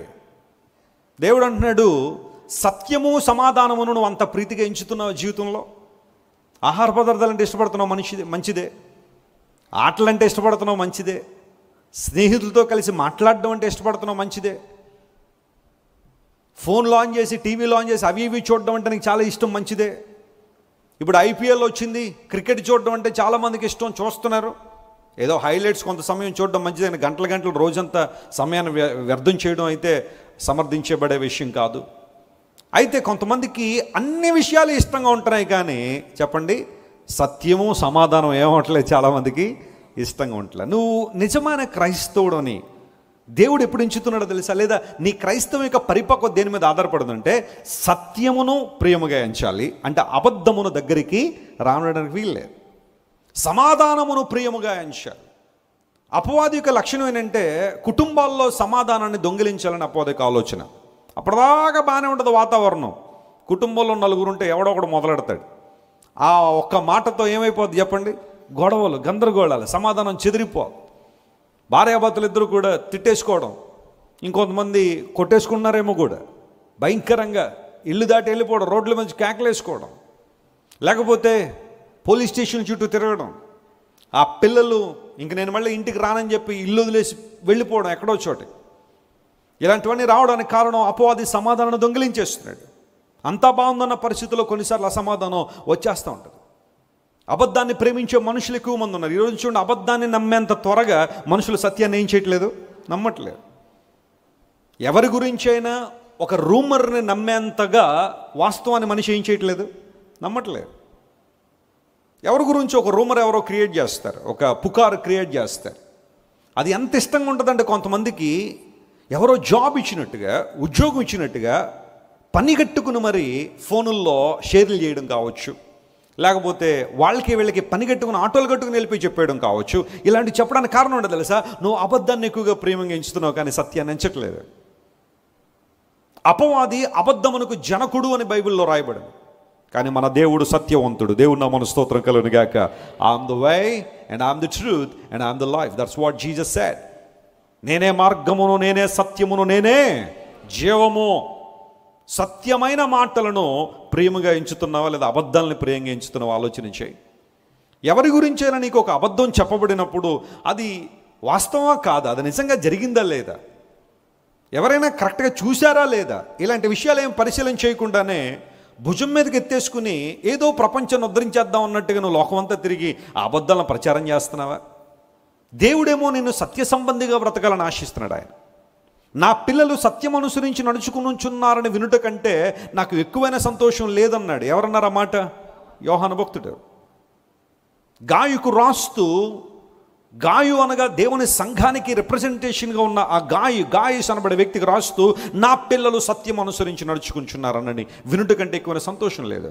నువ్వు సత్యాన్ని అనుసరించినప్పుడు, సత్యాన్ని ప్రేమించినప్పుడు, సత్య సంబంధిగా బ్రతికినప్పుడు దేవుడు ఆనందపడతాడు, ఆయన సంతోషిస్తాడు. ఆయన ఆనందపడడం కన్నా అత్యుత్తమైన పని ఇంకోటి ఏదైనా ఉందా? ఆలోచన చేయాలి. సమాధానమును ప్రేమగా ఎంచండి. కలహప్రియులు బహుశా నీ చుట్టూ ఉంటారేమో. ప్రతి చిన్నదానికి కలహాన్ని రేపేవాళ్ళు. నీ ప్రతి మాటను కూడా ట్విస్ట్ చేసి వేరే అర్థం తీసుకుని నువ్వు అన్నది ఒక విధానంలో అయితే దాన్ని మరొక విధానంలో ప్రజెంట్ చేసి కలహాన్ని రేపాలనే ఆలోచన చాలా మందిలో ఉంటుందేమో. దావీదును దావీదు అన్నాడు, నేను కలహప్రియుని దగ్గర చిరకాలం ఉన్నాను, కానీ నేను కోరుకున్నది మాత్రం ఏంటి? సమాధానమే. దావీదే గనక కలహాన్ని కోరుకుంటే సౌలు ఉండగలిగేవాడా దావీదు ముందు? దావీదేమన్నా సామాన్యుడే? 6 మూరల జానుడు గొలియాతును ఒక్క రాయితో, ఒక్క స్టోన్తో మట్టి కరిపించేశాడు. ఆ స్లింగ్లో పెట్టి కరెక్ట్గా కొట్టగానే ఆ నుదుటిని తగిలిందట రాయి వచ్చి. దావీదులో ఉన్న ఫోకస్ ఎంత గొప్పదో చూడండి. గొలియాతుకి ఎక్కడా ఖాళీ లేదు, ఆ నుదురు ఒకటే ఖాళీగా ఉంది, అక్కడే కొట్టేశాడు దావీదు. తెలుసు దావీదుకి యుద్ధ నేర్పరితనం కలిగిన వాడు. దావీదు పరిపాలనలో చుట్టూనున్న శత్రు రాజ్యాలన్నీ కూడా నోరు మూయించేశాడు. మోయాబీలు కావచ్చు, అమ్మోనీయులు కావచ్చు, ఎదోమీయులు కావచ్చు, మరొకళ్ళు కావచ్చు, ఫిలిస్తీన్లు కావచ్చు, అందరినీ నోరు మూయించాడు. అందును బట్టే సొలొమోను అత్యంత ప్రశాంతకరమైన వాతావరణంలో దేవుని మందిరాన్ని కట్టగలిగాడు. 7 సంవత్సరాలు కదా. ఎన్ని సంవత్సరాలు కట్టాడు సొలొమోను దేవుని ఆలయాల్ని? 7 years. 7 సంవత్సరాల వ్యవధిలో ఒక్క శత్రువు కూడా దాడి చేయలేదు యెరూషలేము మీదకి. మొత్తం అందరినీ కట్టిపడేశాడు. చుట్టూ అంతా ప్రశాంతంగా ఉన్న ప్రాంతం సొలొమోను గారు చక్కగా కట్టేశాడు 7 సంవత్సరాల్లో. అంత వీరోచితమైన దావీదు సౌలును గనక మట్టి కరిపించాలంటే 2 నిమిషాలు కన్నా ఎక్కువ పట్టదు ఆయనకి. కానీ 2 సందర్భాల్లో సౌలును వదిలేశాడు. దేవుని నామమున స్తోత్రం కలుగును గాక. కలహ ప్రియుని యొద్ద నేను ఉన్నాను. సౌలేమో కలహాన్ని కోరుకున్నాడు, కానీ దావీదు సమాధానాన్ని ప్రియముగా ఎంచాడు. స్తోత్రం చెప్పండి, హల్లెలూయా. ఇప్పుడు ఏ గుంపులోనూ ఉన్నావు? ప్రతి చిన్నదానికి ద్వేషాన్ని, కలహాన్ని, గొడవను, గందరగోళాన్ని, ఎవరెంత పొలైట్గా మాట్లాడుతున్నా కొంతమంది ఇచ్చే ఆ రిప్లై ఎలా ఉంటుందో తెలుసా? దురుసుగా ఉంటుంది. బైబిల్లో మాట ఉంది, ధనవంతుడు దురుసుగా మాట్లాడతాడట. అంటే అర్థం ఏంటన్నాడు? ధనం వచ్చిన తర్వాత కొంతమంది మాటల్లో మార్పు వచ్చేస్తుంది. దీనత్వంగా ఉన్నప్పుడు, పేదరికంలో ఉన్నప్పుడు మాటలు ఒకలా ఉంటాయి. కొంచెం ధనం వచ్చిన తర్వాత పరిస్థితులు ఎలా ఉంటాయి? దురుసుగా మాట్లాడతారట, గాయపరుస్తారట. దేవుని బిడ్డలు అలా ఉండాలా? నువ్వు అభివృద్ధి చెందొద్దని నేను చెప్పట్లేదు, ధనం వద్దని నేను చెప్పట్లేదు. ఏహమందు ధనవంతులైన వారు గర్విష్ఠులు కాక అస్థిరమైన ధనం ఏంది ఏముంచొద్దు అన్నాడు, నమ్మిక ఉంచొద్దు అన్నాడు. ఆ 2 కనుక నువ్వు నెరవేరిస్తే నేను చెప్తున్నాను, దేవుని సేవకునిగా దేవుడిని అపరిమితంగా ఆశీర్వదిస్తాడు. స్తోత్రం చెప్పండి, హల్లెలూయా. నీ చేతిలో దేవుడు ధనం పెడతాడు, అందులో ఇబ్బంది ఏం లేదు. కానీ నీలో ఉండాల్సిందేంటో తెలుసా? ఆ ధనాన్ని బట్టి నీకేం రాకూడదు? గర్వం రాకూడదు. ఆ ధనాన్ని బట్టి నీకు అపనమ్మిక రాకూడదు. దీంతో ఏదైనా సాధించేయగలను అన్న ఆలోచన నీలో రావడానికి వీల్లేదు. చాలామంది అలాగే అనుకున్న ఈ రోజున రోడ్ల మీదకి వచ్చేసారు. రేమండ్స్ కంపెనీ తెలియని వాళ్ళు ఎవరు ఉండరేమో కదా. ఇదివరకు సూట్ వేసేవాళ్ళు అంటే సూట్ అంటే రేమండ్ అనమాట, ఆ క్లాత్, ఆ షాప్. It's a brand. కొన్ని కోట్ల రూపాయలు ఆర్జించాడు, కానీ ఒక రోజున తన సొంత కొడుకు తండ్రిని రోడ్డు మీద గెంటేశాడు. నీకు నాకు సంబంధం లేదు ఆస్తి అంతా తీసుకుని ఏడ్చాడు తండ్రి, కళ్ళం నీళ్లు గార్చాడు. కొన్ని వేల కోట్ల రూపాయలు చేతిలో పెట్టాడు కొడుకు చేతిలో. తండ్రి భోజనం పెట్టలేదు, రోడ్డు మీద గెంటేస్తే ఒక ఇంటర్వ్యూలో ఏడ్చాడు. కోట్లు కోట్లు సంపాదించాను కానీ నా కుమారుడి క్యారెక్టర్ మాత్రం ఇవ్వలేకపోయాను, గెంటేశాడు ఈ రోజున. మరి ఈ కుమారుడైనా బాగున్నాడంటే ఆ డబ్బంతా తీసుకెళ్ళి భార్య చేతిలో పెడితే భార్య తన్ని బయటికి గెంటేసింది అతన్ని. నిజమండి, జరిగింది ఇది. ఎంత మీరు చూడొచ్చు పేపర్లో. ఇప్పుడు అతను వచ్చి ఇంటర్వ్యూలో ఎడుతున్నాడు, భార్య నన్ను ఏం చేసి బయటికి గెంటేసింది. మరి గంట పోతే ఏం చేస్తావు? నువ్వు చేసిన పని అదే కదా, నీ తండ్రిని గెంటేసావు కదా నువ్వు. జాగ్రత్తగా గమనించిన తల్లిదండ్రులు ఇక్కడ ఎవరైనా ఉంటే, మీ తల్లిదండ్రులు మీరు రోడ్ల మీద కనుక వదిలేస్తే, ఇలా జరగాలని నేను ఎక్స్పెక్ట్ చేయట్లేదు, కానీ బహుశా ఒక రోజు నీ పిల్లలు కూడా అదే పరిస్థితిలో ఉంటారేమో. అది ఆ వారసత్వంగా వచ్చేస్తుందేమో. ఒకవేళ నీ పిల్లలు బాగుపడి యేసయ్యను అంగీకరిస్తే నేను ప్రేమిస్తారేమో తర్వాత సంగతి, కానీ వాళ్ళు కూడా నీలాంటి మనసే కనుకుంటే నువ్వు ఏ చెప్పల్లో అయితే నీ తల్లిని భోజనాలు పెట్టావో కడిగి మరి, లేదా కడగకుండా కూడా పెట్టేస్తారు దానిలో. నువ్వు అందులో సందేహపడక్కల, ప్రిపేర్ అయిపోదానికి. Whatever you sow today you will reap one day. నువ్వు ఏదైతే ఈరోజు విత్తుతావో రేపొద్దున కోస్తావు దాన్ని. జాగ్రత్తగా ఉండాలి. ఈరోజు సమయం ఉంది కదా, డబ్బు ఉంది కదా, అధికారం ఉంది కదా, నేను ఏది చేసినా చలామణి అయిపోద్దంటే అవ్వదు. ఒక రోజున ఓడలు ఏమైపోతాయట, బళ్ళు అయిపోవచ్చు. మనుషుల్లో ప్రేమను సంపాదించుకో, నలుగురు స్నేహితులను సంపాదించుకో. నీ బతుకులో డబ్బులు కూడబెట్టి బికారిగా ఒంటరిగా ఒక రోజున బిక్కుపోయి చచ్చిపోవడం కన్నా ఓ నలుగురు స్నేహితులని, కన్నీళ్ళు వస్తే తుడిచే నలుగురు స్నేహితులను సంపాదించుకో. అది జీవితం విలువ. ఒకరోజు నీ లోకాన్ని కనుక నువ్వు విడిచి వెళ్ళిపోతే గుండెలు బాదుకునే వాళ్ళు 100 మందిలో ఉంటే నువ్వు నిజంగా ధన్యుడివే. అంతేగాని పోయాడా మంచి అయిందిలేండి, ఆడు పోవడమే బెటర్ అని అన్నారా, కర్స్. అది నీ జీవితం శాపం అన్నమాట. శాపాన్ని కూడగట్టుకున్నావు కానీ ఆశీర్వాదం అయితే లేదు. సమాధానాన్ని ప్రియంగా ఎంచుకున్నా ఉంటారు, కలహప్రియులు ఉంటారు, నీ ఆఫీసులోనే ఉంటారు, నీ కుటుంబాల్లో ఉండొచ్చు, నీ చుట్టూనే చాలామంది ప్రతిసారి గొడవకు నిన్ను ప్రోత్సహించాలనే ఆలోచన ఉండొచ్చు. కానీ బీ కామ్, బీ పేషెంట్. చిరునవ్వు తప్ప ఇంకేమీ నీ జీవితంలో ఉండడానికి వీల్లేదు. Praise the Lord. ఆ చిరునవ్వే ఓ పెద్ద ఆయుధం అంటారు నేను కదా. AK-47 తీసుకొని ధనమని షూట్ చేయడం అంటే నీ చిరునవ్వే. అంతగా రెచ్చిపోతున్న వాళ్ళ దగ్గరికి వెళ్ళి అలా చిరునవ్వు నవ్వితే ఆడికి 4 సార్లు పొడిసేసినట్టే కత్తి పట్టుకుని. ఇంక అంతకన్నా హింస ఇంకోటి ఏమీ లేదు. God's people. సహోదరులారా వినండి, మీ మామగారు నీ మీద విరుచుపడిపోతున్నాడా, ఒక్కసారి అలా చిరునవ్వు నవ్వండి, స్నేహితుడైపోతాడా. మీ అత్తగారు నీ మీద విరుచుపడిపోతుందా కోడలా, ఒక్కసారి చిరునవ్వు నవ్వు. దగ్గరికి వెళ్ళి అత్తమ్మ నువ్వు అంటే నాకు చాలా ఇష్టం అని చెప్పి ఒక్క మాట, ఫ్రెండ్స్ అయిపోతారు మీరిద్దరు. లేదా నీ కోడలేని బాగా బాధిస్తుందా, ఒకరోజు మంచి జీడిపప్పు ఉప్మా వండిపెట్టే, మంచి ఫ్రెండ్స్ అయిపోతారు మీరు. ఎందుకమ్మా గొడవలు, గందరగోళాలు? జీవితాన్ని ఎందుకు పాడు చేసుకుంటావు? దెర్ ఈజ్ వన్ లైఫ్, ఒకే ఒక జీవితం. సమాధానాన్ని కోరుకోండి, దేవుడు మీరు దీవిస్తాడు, ఆశీర్వదిస్తాడు. బైబిల్ చెబుతున్న మాట ఇదే, సత్యమును సమాధానమును మీరు ఎలా ఎంచండి? ప్రియముగా ఎంచండి. స్వాభిప్రాయము కన్నా దేవుని మాటలను ఎక్కువగా ఎంచుతున్నాను అన్నాడు. ఇక్కడ లేఖనం ప్రకారం దేవుడు మీ ఉపవాసములను మనోహరమైన పండుగలుగా మార్చుచున్నారు కనుక మీరు సత్యాన్ని సమాధానాన్ని ప్రేమగా ఎంచండి. 3వ మాట దగ్గరికి వద్దాం చూడండి. కీర్తన గ్రంథం 137 కీర్తన 6వ వచనం. Psalm 137 and verse 6లో ఒక చక్కని మాట పరిశుద్ధాత్మ దేవుడు అక్కడ రాయించారు. ఆ మాట మనం చూద్దాం చూడండి. కీర్తన గ్రంథం 137వ కీర్తన 6వ వచనం. నేను నిన్ను జ్ఞాపకము చేసుకొనిన ఎడల నా ముఖ్య సంతోషము కంటే, నేను నిన్ను జ్ఞాపకము చేసి కొనని ఎడల నా ముఖ్య సంతోషము కంటే నేను యెరూషలేమును హెచ్చుగా ఎంచని ఎడల నా నాలుక అంగిటికి అంటుకొనును గాక. అంగిలికి ఏమైపోను గాక. మనం చెప్పుకుంటాం అలాంటి మాటలు ఏమన్నా. నాలుక అంగిలికి అంటించండి ఒకసారి అంటే ఇంకా మౌత్ ఓపెన్ చేయలేము అనమాట. నాలుక అంగిలికి అంటించి ఇంకేం తినలేము మనం. వాస్తవానికి రుచినిచ్చేది నాలుక, అంగిల. మీకు 0 మార్కులు వస్తాయి.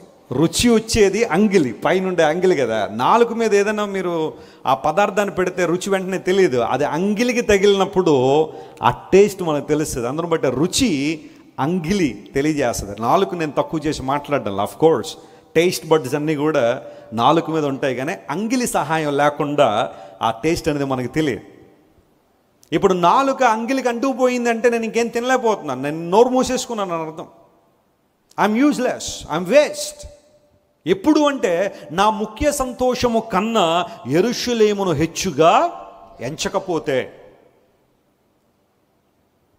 The spiritual meaning of this verse is this. I'm not talking about the physical Jerusalem. ఈ రోజున యెరూషలేము అనే పట్టణం ఉంది, ఈ భూమికి మధ్యలో ఉంటుంది. అది ప్రతి ఇంటర్నేషనల్ పేపర్లో, న్యూస్ లెటర్స్లో, న్యూస్ పేపర్స్లో, లేదా బ్లాగ్స్లో జెరూసలేం అనే మాట లేకుండా ఒక్క న్యూస్ కూడా ఉండదు. ఎందుకంటే అది భూమికి మధ్య ప్రాంతంలో ఉన్న ప్లేస్.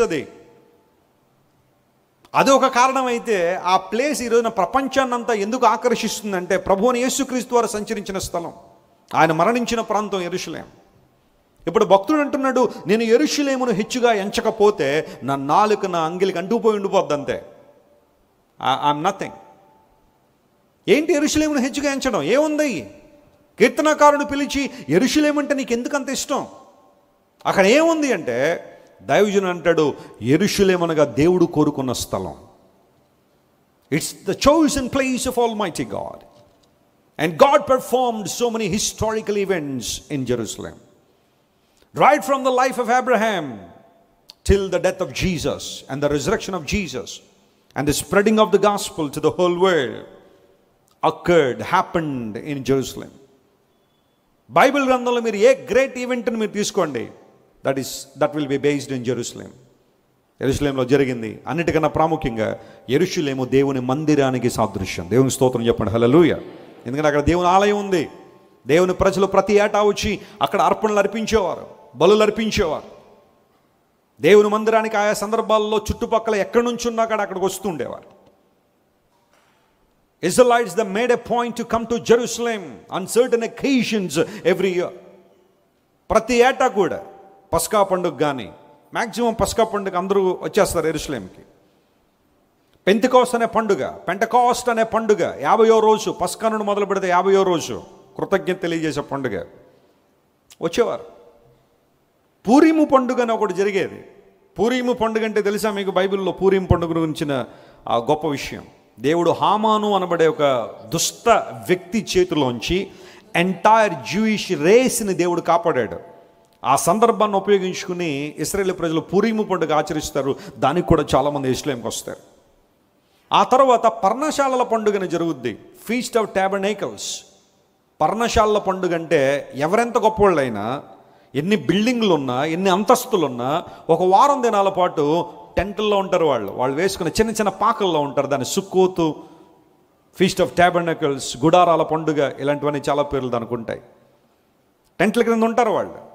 చేదు ఆహారం తింటారు వాళ్ళు. ఆ టైంలో వాళ్ళు ఎంత ధనవంతులైన పంచభక్ష పరమన్నాలు తినగలిగే అవకాశం ఉన్న ఆ రోజులను కూడా చేదు ఆహారం తింటారు వాళ్ళు. That means you are a foreigner in this land. This earth is not permanent to us. ఈ భూమి మనకు శాశ్వతం కాదు, ఈ లోకం మనకు శాశ్వతం కాదు. We are looking for something else. ఒక శ్రేష్టమైన దేశం కోసం మనం చూస్తున్నాం, ఒక రాజ్యం కోసం మనం చూస్తున్నాం. మనం ఈ భూమి మీద కేవలం పరదేశులము. క్రైస్తవంలో కొన్ని పాటలు ఉంటాయి, కొన్ని అకేషన్స్కి వాటిని స్టిక్కరేసి అతికిచ్చేసాం పాటలు, అవునా కదా? పరిశుద్ధ పరిశుద్ధ పరిశుద్ధ ఏరండి పెళ్ళికొడుకు ఏడండి, ఇంకా రాడా? పెళ్ళికూతురు ఇంకా అది పెళ్ళిలోనే అన్నట్టుగా. కానీ అందులో వివాహాన్ని గురించిన ఒక మాట అందులో లేకపోయినా ఆ పాటను తీసుకెళ్ళేది పెళ్లి పాటని స్టిక్కర్ వేసాం. పరదేశులము ప్రియులారా మన పొరమీది కాదిప్పుడు. కొంచెం ఎక్కువసేపు పాడకండి, ఎందుకంటే ఆ పాటలో యూజువల్లీ ఎక్కడ పాడతారు? మృతదేహముల దగ్గర పాడే పాట అది. What a meaningful song it is. ఈ లోకంలో ఏ ఒక్కరూ శాశ్వతం కాదే, ఏదో ఒక రోజు ఏ ఒక్కరూ వెళ్ళిపోవాల్సిందే కదా. It's a hard fact to believe. దేవుడు ఏదో ఒక రోజున మనల్ని తన నిత్యరాజ్యాన్ని పిలిచేస్తాడు. ఆయన తరతరముల నుండి మాకు నివాస స్థలం నీవే, నరులారా తిరిగి రండి అని దేవుడు ఏం చేస్తారట? పిలుస్తారు. There will be a day you will receive heavenly call. Are you ready? Are you ready to face Jesus on that day? ఇశ్రాయేలు ప్రజలు ఆ పండుగ చేసేటప్పుడు అందరూ వచ్చేస్తారు యెరూషలేంకి వస్తే. ఆయా సందర్భాల్లో దేవుని ప్రజలు యెరూషలేంకి రావడానికి పూర్వదినాల కారణం, they come to Jerusalem and they worship the lord. వీళ్ళని చూసి చాలామంది అన్యులైన వారు కూడా, లేకపోతే మిగతా వారు కూడా యెరూషలేంకి రావడం సర్వసాధారణం అయిపోయింది. అలా అని చెప్పి ఇప్పుడు మనందరం కూడా టికెట్లు కొనుక్కొని యెరూషలేం వెళ్దాం నేను చెప్పట్లేదు. కొంతమంది అడుగుతుంటారు, ఏమండి యెరూషలేం దర్శించిపోతే మా పరలోకం లేదని. ఎవరన్నారమ్మా? ఇజ్రాయేల్ చూడకపోతే పరలోకం లేదా అండి? డబ్బులు ఉంటే వెళ్ళు, పర్లేదు, చూడు, అంతేగాని అక్కడికి వెళ్ళి నడిచేసినంత మాత్రం నువ్వు పరలోకానికి వెళ్తావని ఎక్కడ లేదు బైబిల్లో. ప్రభువు నడిచిన మార్గాలు చూడడం ఆశీర్వాదమే, కొన్ని విషయాలు తెలుసుకోవడం ఆశీర్వాదమే, ఇజ్రాయేల్ దేశం వెళ్ళి చూడడం ఆశీర్వాదమే. కానీ అక్కడికి వెళ్ళినంత మాత్రం, ఇజ్రాయేల్ వెళ్ళినంత మాత్రం పరలోకానికి వెళ్ళిపోతున్నాను అనుకోవద్దు. పరలోకానికి వెళ్ళే ఆ క్రైటీరియా వేరుగా ఉంది. All these people come to Jerusalem to worship God. దేవుని ఆరాధించడానికి దేవాలయానికి వస్తున్నారు. ఇప్పుడు స్పిరిచువల్లీ మనం తీసుకోవాల్సింది ఏంటో తెలుసా? నా ముఖ్య సంతోషము కంటే, దేవుని స్తోత్రం చెప్పండి, హల్లెలూయా. బహుశా లోకానుసారమైన ఆనందాలు ఇచ్చే స్థలాలు చాలా ఉన్నాయేమో, క్లబ్లు, పబ్బులు, అవి ఇవి, ముసలమ్మ ముచ్చట్ల కేంద్రాలు, అవి ఇవి చాలా ఒకవేళ శారీరకంగా ఆహ్లాదాన్ని, ఆనందాన్ని ఇవ్వచ్చేమో, కానీ నాకు అవన్నీ ముఖ్యం కాదు. దేవుని మందిరమే నాకు ముఖ్యం. నమ్మిన వారు గట్టిగా చెప్పలు కూడా దేవుని మహిమపరచండి. I prefer, I value, I respect, I honour the house of God more than anything else. దేవుని మందిరమును నేను హెచ్చుగా ఎంచుచున్నాను కాబట్టే 8 గంటల ఆరాధనకి 10 గంటలకు వస్తున్నాను. అంతేనా? దేవుని మందిరమును నేను హెచ్చుగా ఎంచుచున్నాను గనుకనే 7 గంటల ఆరాధనకు 9:30కు వస్తాను ముగింపు ప్రార్థనకి. నీ ముఖ్య సంతోషాలు ప్రక్కన పెట్టాలి. దేవుని మందిరం గుర్తొచ్చినప్పుడు, దేవుని మందిరానికి రావడం అనేది it's not your least priority. పనులన్నీ అయిపోయిన తర్వాత అన్నీ చక్కపరుచుకుంటా, వండేసావా మటన్ కూర, వండేసావా మా చికెన్ ఫ్రై చేయలేదా, అదంతండి పావు గంట చేసేస్తాను ఉండండి, బట్టలు ఉతికేసి కూరలు వండేసుకుని ఇల్లంతా తుడిచేసుకుని అన్నీ అయిపోయిన తర్వాత ఇప్పుడు మనం దేవుని మందిరానికి వెళ్ళుదాము రండి. అందరూ వెళ్ళిపోతున్నారేంటి? మరి అయిపోయింది అప్పుడే. నువ్వు ఎప్పుడు వస్తున్నావు దేవుని మందిరానికి? అంతా అయిపోయి అందరూ కూడా ప్రైజ్లెట్ చెప్పుకుని వెళ్ళిపోతున్నప్పుడు వస్తున్నావు నువ్వు. అదే నా దేవుని మందిరం హెచ్చుగా ఎంచడం అంటే. దేవుని మందిరానికి వచ్చే విషయంలో నువ్వు క్రమపరచబడితే అన్ని విషయాల్లో క్రమపరచబడతావు. స్తోత్రం చెప్పండి, హల్లెలూయా. అంటే మన భాషలో చెప్పేసుకోవాలంటే, దేవుని మందిరానికి వచ్చే విషయంలో నువ్వు సెట్ అయిపోతే అన్ని విషయాల్లో ఏమైపోతావు? సెట్ అయిపోతావు. ఒక రైల్వే స్టేషన్కి వెళ్ళేటప్పుడు ఎలా వెళ్తాం చెప్పండి? 8 o'clock ట్రైన్ అంటే ఎన్ని గంటలకు వెళ్తాం? మనస్ఫూర్తిగా చెప్పండి. సూపరు, 7 గంట. ఎందుకనగా మనము రైల్వే స్టేషన్లో ఆ బెంచ్ మీద కూర్చుని సమోసాలు, పల్లీలు, ఇంకేంటి జీడిపప్పులు అవన్నీ తినే లోపల ఇప్పుడు ట్రైన్ వస్తుంది. 8 గంటల ట్రైన్కి 7 గంటలకు వెళ్ళి కూర్చుంటున్నావే. డాక్టర్ గారు అపాయింట్మెంట్ ఇచ్చారు, ఎన్ని గంటలకు వెళ్తావు? 7 గంటలకు అమ్మ రేపు అపాయింట్మెంట్ ఇచ్చామన్న కానీ ఎన్ని గంటలకు వెళ్తారు? 6, 6:30. రాజమండ్రిలో డాక్టర్ గారు ఉన్నారు, పేరు చెప్పనులేండి. ఆయన అపాయింట్మెంట్ కోసం అంటే అర్ధరాత్రి 12 గంటలకు వెళ్ళి గేట్ల దగ్గర నిలబడతారంట. అలా హీస్ ద బెస్ట్ డాక్టర్. ఆయన చూస్తే ఏ రోగమైనా పోద్దేమని అనుకుని ఆ గేటు దగ్గర కనీసం వాళ్ళు బెంచులు కూడా వేరేట ఎవరికి వచ్చిన వాళ్ళందరికీ ఆ చెట్ల కింద రోడ్ల మీద అలా కూర్చుని ఉంటారు. ఉదయం 6 గంటలకి డోర్ తిరిగానే గబగబా వెళ్ళిపోయి అపాయింట్మెంట్. ఎందుకంటే ఆయన రోజుకు 100 చూస్తారట. ఆయన 100 కేసులు మాత్రమే చూస్తారు ఆయన. ఒక కోర్టు కేసు హీరింగ్ ఉన్నప్పుడు ఎన్ని గంటలకు వెళ్తున్నాం? మేము ఎప్పుడు కోర్టుకి వెళ్ళలేదండి. Okay, that's good thing. వెళ్ళేవాళ్ళు ఎవరైనా ఉంటే హీరింగ్ 10 గంటల కంటే ఎన్ని గంటలకు వెళ్తారు? జడ్జి గారి దగ్గర ఎలా ఉంటారు? వారు మాట్లాడడానికి వీల్లేదు. ఎవరైనా సరే చేతులు కట్టుకుని నిలబడాల్సిందే. మై లార్డ్, సార్ అని పిలవాలి, కానీ ఇంకో మాట ఎక్కడక్కడ వాడడానికి లేదు జడ్జి గారి దగ్గర. సినిమా హాల్కి వెళ్ళేటప్పుడు ఎన్ని గంటలకు వెళ్తారు చెప్పండి? మొహమాట మీద. ఒకప్పుడు వెళ్ళారు కదా మీరు అందరూ, ఇప్పుడు ఏమో తెలియనట్టు అలా కూర్చుంటున్నారు చాలా. ఒకప్పుడు గురించి ఇప్పుడు కాదులే. ఒకప్పుడు వెళ్ళేవారా కదా? 7 గంటలకు ఫస్ట్ షో అంటే 6:30కి వెళ్ళిపోయి కూర్చోవాలంతే ద బెస్ట్ సీట్లో. మనకు మంచి మంచి వ్యూ ఉండాలి. మళ్ళీ ఆ మొదట వచ్చే ఆ యాడ్ల దగ్గర నుండి స్టార్ట్ అయిపోయి ఆ చివరిలో మళ్ళీ ఆ స్క్రోలింగ్ వేస్తుంట పేర్లు, డైరెక్టర్ అయినా అసిస్టెంట్ డైరెక్టర్ అయినా, ఆయనకి మళ్ళీ ఇంకో అసిస్టెంట్ ఆయనకు ఇంకో అసిస్టెంట్ అవన్నీ కావాలి మళ్ళీ మనకి. మరి దేవుని మందిరానికి వచ్చేటప్పుడు ఇవన్నీ ఎందుకు గుర్తురావట్లేదు నీకు? యెరూషలేమును హెచ్చుగా ఎంచకపోతే, ఒకవేళ ఈరోజు ఎంతవరకు కూడా దేవుని మందిరం అంటే నీకు సరైన అభిప్రాయం లేదేమో. కొంతమంది ప్రబుద్ధులు బయలుదేరు ఈ రోజుల్లో, దేవుని ఆలయానికి ఎందుకు రావాలండి, నా హృదయమే దేవుని ఆలయం. కాదంటలేదు, ఎవ్వరు కాదనలేదు. తమ్ముడు నువ్వు 100% కరెక్టే.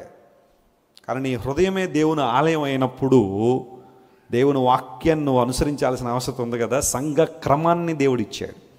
హృదయం దేవుని ఆలయం అండి, దేవుడు నా హృదయంలో ఉంటాడని చెప్పేసుకోవడం కాదు. దేవుని హృదయంలో ఉన్నాడంటే దేవుని మందిరానికి నువ్వు ఇవ్వాల్సిన ప్రాముఖ్యతను గుర్తించాలి. అది గుర్తించట్లేదంటే దేవుని మందిరాన్ని నిర్లక్ష్యపడ్డా నువ్వు వాడుకున్న ఒక సాకే కానీ అది వాస్తవం అయితే కాదు.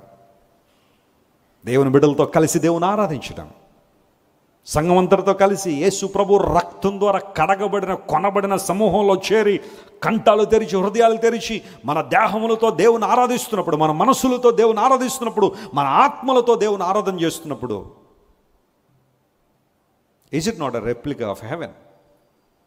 సంఘానికి నేను ఇచ్చే ఒక గొప్ప నిర్వచనం ఏంటంటే పరలోకపు నమూనా దేవుని సంఘం. గట్టిగా చప్పట్లు కొట్టి దేవుని మహిమపరచు. హల్లెలూయా.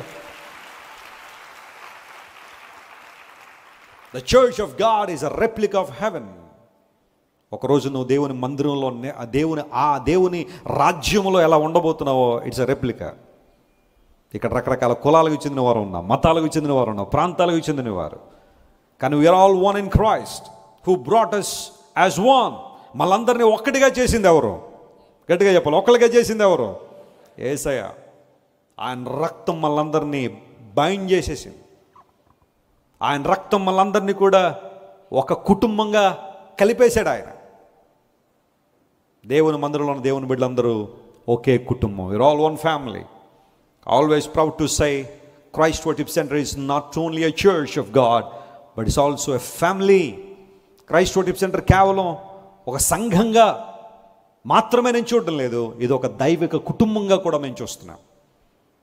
You're a part in the family. మనందరం కుటుంబానికి చెందినవారు. మనందరికీ నాయకుడు మన ప్రభు అయిన యేసయ్య. యెరూషలేమును హెచ్చుగా ఎంచుతున్నావా? ఈరోజు నుండి ప్రారంభించండి. ఒకవేళ ఎంతవరకు దేవుని మందిరం పట్ల, దేవుని ఆలయం పట్ల, దేవుని సన్నిధి పట్ల సరైన అభిప్రాయం నీకు లేక లీస్ట్ ప్రయారిటీ ఇస్తున్నావేమో. ఒక్కసారి ఈ విషయంలో సెట్ అయిపో, ఎన్ని ఆశీర్వాదాలు దేవుడు ఇస్తాడు.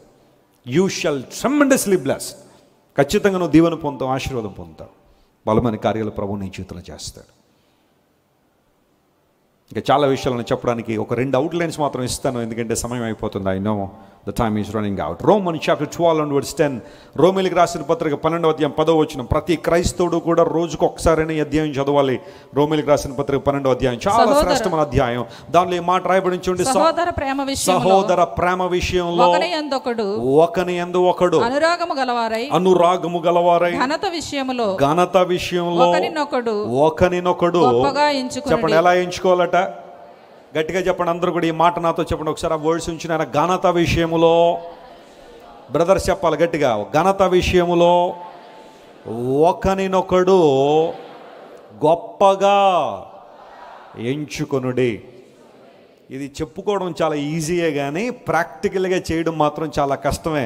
మన ప్రక్కోణ్ణి గొప్పగా ఎంచడం అంటే కొన్నిసార్లు అపవాదం అంటాడు, ఏంటి నువ్వు ఎంచేది వాడిని, వాళ్ళ కులం ఏంటి, వాళ్ళ మతం ఏంటి, వాళ్ళ స్థాయి ఏంటి, వాళ్ళ డబ్బు ఏంటి, వాళ్ళ బట్టలు ఏంటి, వాళ్ళ ఇల్లు ఏంటి, నువ్వేంటి, నువ్వు తగ్గేదేంటి, నువ్వు రెచ్చిపో అన్నీ అపవాదం ఏం చేస్తారు కొంతమందిని హెచ్చింపు. ఈ రోజున చాలా జాగ్రత్తగానండి. నిన్ను నువ్వు హెచ్చించుకోవడం వేరు, ప్రజలు నిన్ను హెచ్చించడం వేరు. స్తోత్రం చెప్పండి. హల్లెలూయా.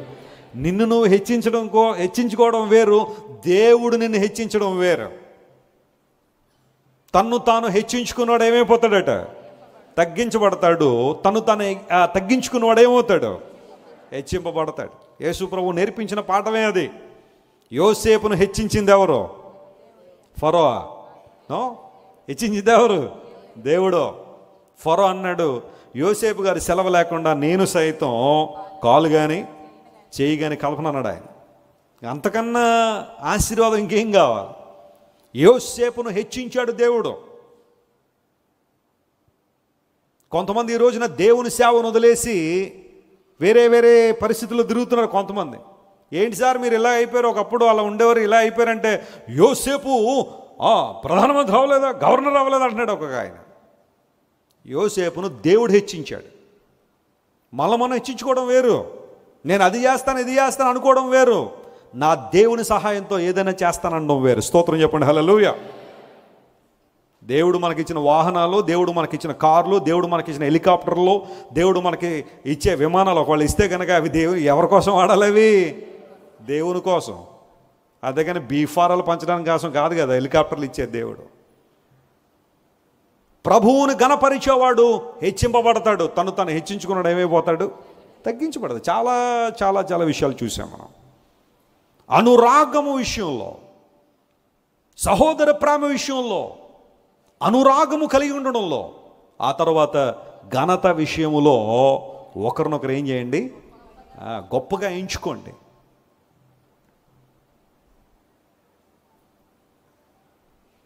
కొంతమంది యొక్క దుర్బుద్ధి ఎప్పుడు కూడా ప్రక్క వారిని తగ్గించి మాట్లాడాలని, వాళ్ళ క్యాలిబర్ని తగ్గించి మాట్లాడడం, ఆ స్థాయిని తగ్గించి మాట్లాడని చాలామంది ప్రయత్నం చేస్తుంటారు. కానీ exalt one another, exalt one another. అలా ఎప్పుడైతే ఉంటుందో ఎంత ఆశీర్వాదం, ఎంత దీవెన, ఎంత ఉన్నతమైన అనుభవాల్లో మనం ఎదుగుతాం. ఈ సందర్భంలో సమయం వచ్చింది కాబట్టి సందర్భం వచ్చింది, ఇంకొక రెఫరెన్స్ మీకు చూపిస్తాను చూడండి. తిమోతికి రాసిన మొదటి పత్రిక 5వ అధ్యాయం 17వ వచనంలో we have to understand the meaning behind these words. బాగుగా పాలన చేయు పెద్దలను, తిమోతికి రాసిన మొదటి పత్రిక 5:17, బాగుగా పాలన చేయు పెద్దలను, విశేషముగా వాక్యమందును, చూడండి, విశేషముగా వాక్యమందును, ఉపదేశమందును ప్రయాసపడు వారిని. ఈ మాట నాతో చెప్పండి ఒకసారి. వాక్యమందు, ఉపదేశమందు ప్రయాసపడు వారిని ఏం చేయమన్నాడు? రెట్టింపు సన్మానమునకు పాత్రులుగా ఎంచవలెను. ఎవరైతే వాక్యమందు, ఉపదేశమందు ప్రయాసపడుతున్నారో వారినట ఏ సన్మానానికి పాత్రులుగా ఎంచాలి? రెండంతలు, రెట్టింపు. అంటే నువ్వు అనుకున్న దానికన్నా ఎక్కువగా వారిని సన్మానమునకు ఎంచాలి. అలా అని చెప్పి సేవకులందరినీ తీసుకొచ్చి ఓ పెద్ద స్టేజ్ కట్టి వాళ్ళ మెడల్లో పూలదండలేసి కిరీటాలు పెట్టి అవి మాత్రమే చేయాలన్న ఉద్దేశం ఇంకా. చాలా ప్రాంతాలు నేను వెళ్తున్నప్పుడు కొంతమంది వారి ప్రేమను నేను కాదనలేని పరిస్థితుల్లో కొన్నిసార్లు సన్మానాలు ఏర్పాటు చేస్తూ ఉంటారు. తల మీద కిరీటాలు పెడతా ఉంటారు, లేకపోతే పూలదండలు వేస్తూ ఉంటారు. నేను ఒకటే చెప్తాను, బాబు ఇదైతే నాకు ఇష్టం లేదు, మిమ్మల్ని డిసప్పాయింట్ చేయకూడదని చెబుతాను. నెక్స్ట్ టైం కనుక నేను మీ ప్రాంతానికి వస్తే ఇలాంటివి చేయకండి. You honour me because I'm telling the word of God, that's it.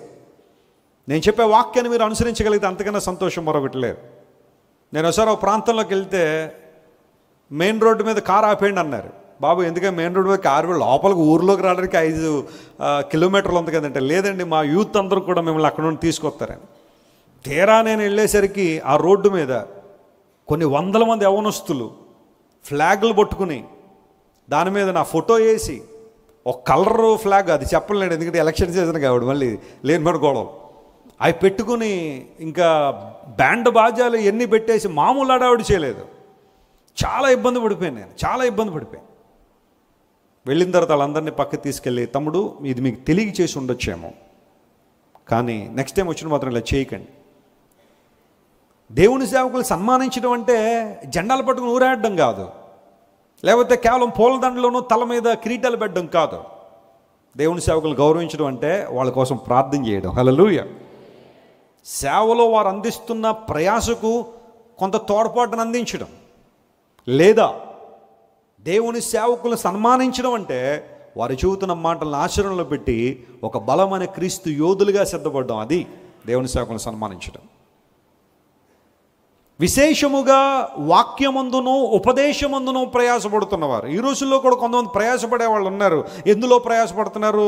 కర్చీపులు అమ్మడంలో ప్రయాసపడే వాళ్ళు ఉన్నారు. తెల్లని గుడ్డలు అమ్మేయడమే. ఇంకా అది కట్టుకుంటే అద్భుతాలు అయిపోతాయి. మీరు కొత్త కారు కొనుక్కున్నారా, ఈ గుడ్డ కట్టుకోండి, యాక్సిడెంట్ అవ్వదు అన్నాడు ఒక ఆయన. ఇక బైబిల్ పోయింది, ఇక దేవుని వాక్యం పోయింది. తెల్ల గుడ్డలు కట్టేసుకోండి.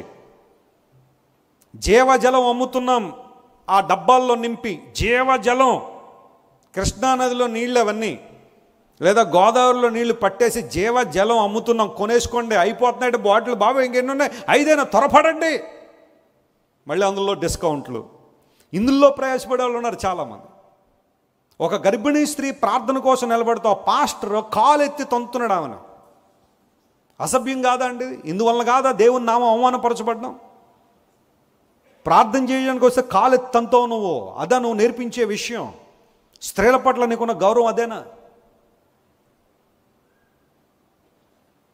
మనుషులు నిలబడగానే కొన్ని రకాలైన తుఫాన్లు వచ్చినట్టుగా శబ్దాలు అనగానే అదేదో పడిపోలు. ఇద్దుల్లో ప్రయాసాలు ఎక్కువైపోయినాయి ఈ రోజుల్లో. వాకింగ్ చెప్పేవాళ్ళు కనబట్టలేదు, ఉపదేశం చేసేవాళ్ళు కనబట్టలేదు.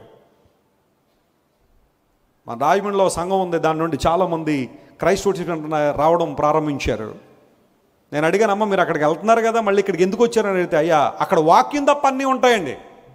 ఆరాధన జరిగిన 2.5 గంటలు జరుగుద్ది, వాక్యం 10 నిమిషాలు ఉంటుందండి అక్కడ. మరేముంటాయి? మిగతా విషయాలు అక్కర్లేని విషయాలన్నీ ఉండి చివరిలో 5 నుండి 10 నిమిషాలు వాక్యం చెప్పే 12 గంటడట. మాకు వాక్యాహారం అందట్లేదండి, ఉపదేశం అందట్లే. మేము ఎలా ఉండాలో, ఎలా మా జీవితాలు సరి చేసుకోవాలో, వాక్యం మీద మా పునాదులు ఎలా వేసుకోవాలో మాకు అర్థం కావట్లేదు. అందుని బట్టే వచ్చేస్తున్నామండి. ఆ కారణం అయితే పర్వాలేదమ్మా, రండి. దేవుని వాక్యాన్ని ప్రేమించే ఏ ఒక్కడికైనా క్రైస్ట్ సెంటర్ ఎప్పుడు ఆహ్వానాన్ని అందిస్తూనే ఉంటుంది. You can boldly come to hear God's word. మీరు ఎప్పుడైనా చూడండి, క్రైస్ట్ సెంటర్లో ఆదివారంలో కనీసం 60 నిమిషాలు అద్భుతమైన దేవుని వాక్యం మీకు ఉంటుంది. హల్లెలూయా. I promise you all the days of my life. ఆత్మీయ తండ్రి గారి నుంచి నేను నేర్చుకునే విషయం అదే, నాన్నగారి నుంచి. 60 నిమిషాలు తక్కువ లేకుండా దేవుని వాక్యం మీకు అందాలనే ఆలోచన. ఇంకేమన్నా సరే అన్ని తర్వాత సంగతి. స్తుతి, ఆరాధన, దేవుని వాక్యం. ఆ తర్వాత పేర్లు పెట్టడం అంటారు, ఇవన్నీ చివరిలో అవి కూడా త్వరగా ఎక్కువసేపు గంటలు చేసే ప్రక్రియలు కాదు అవన్నీ. You need to be taught the word of God.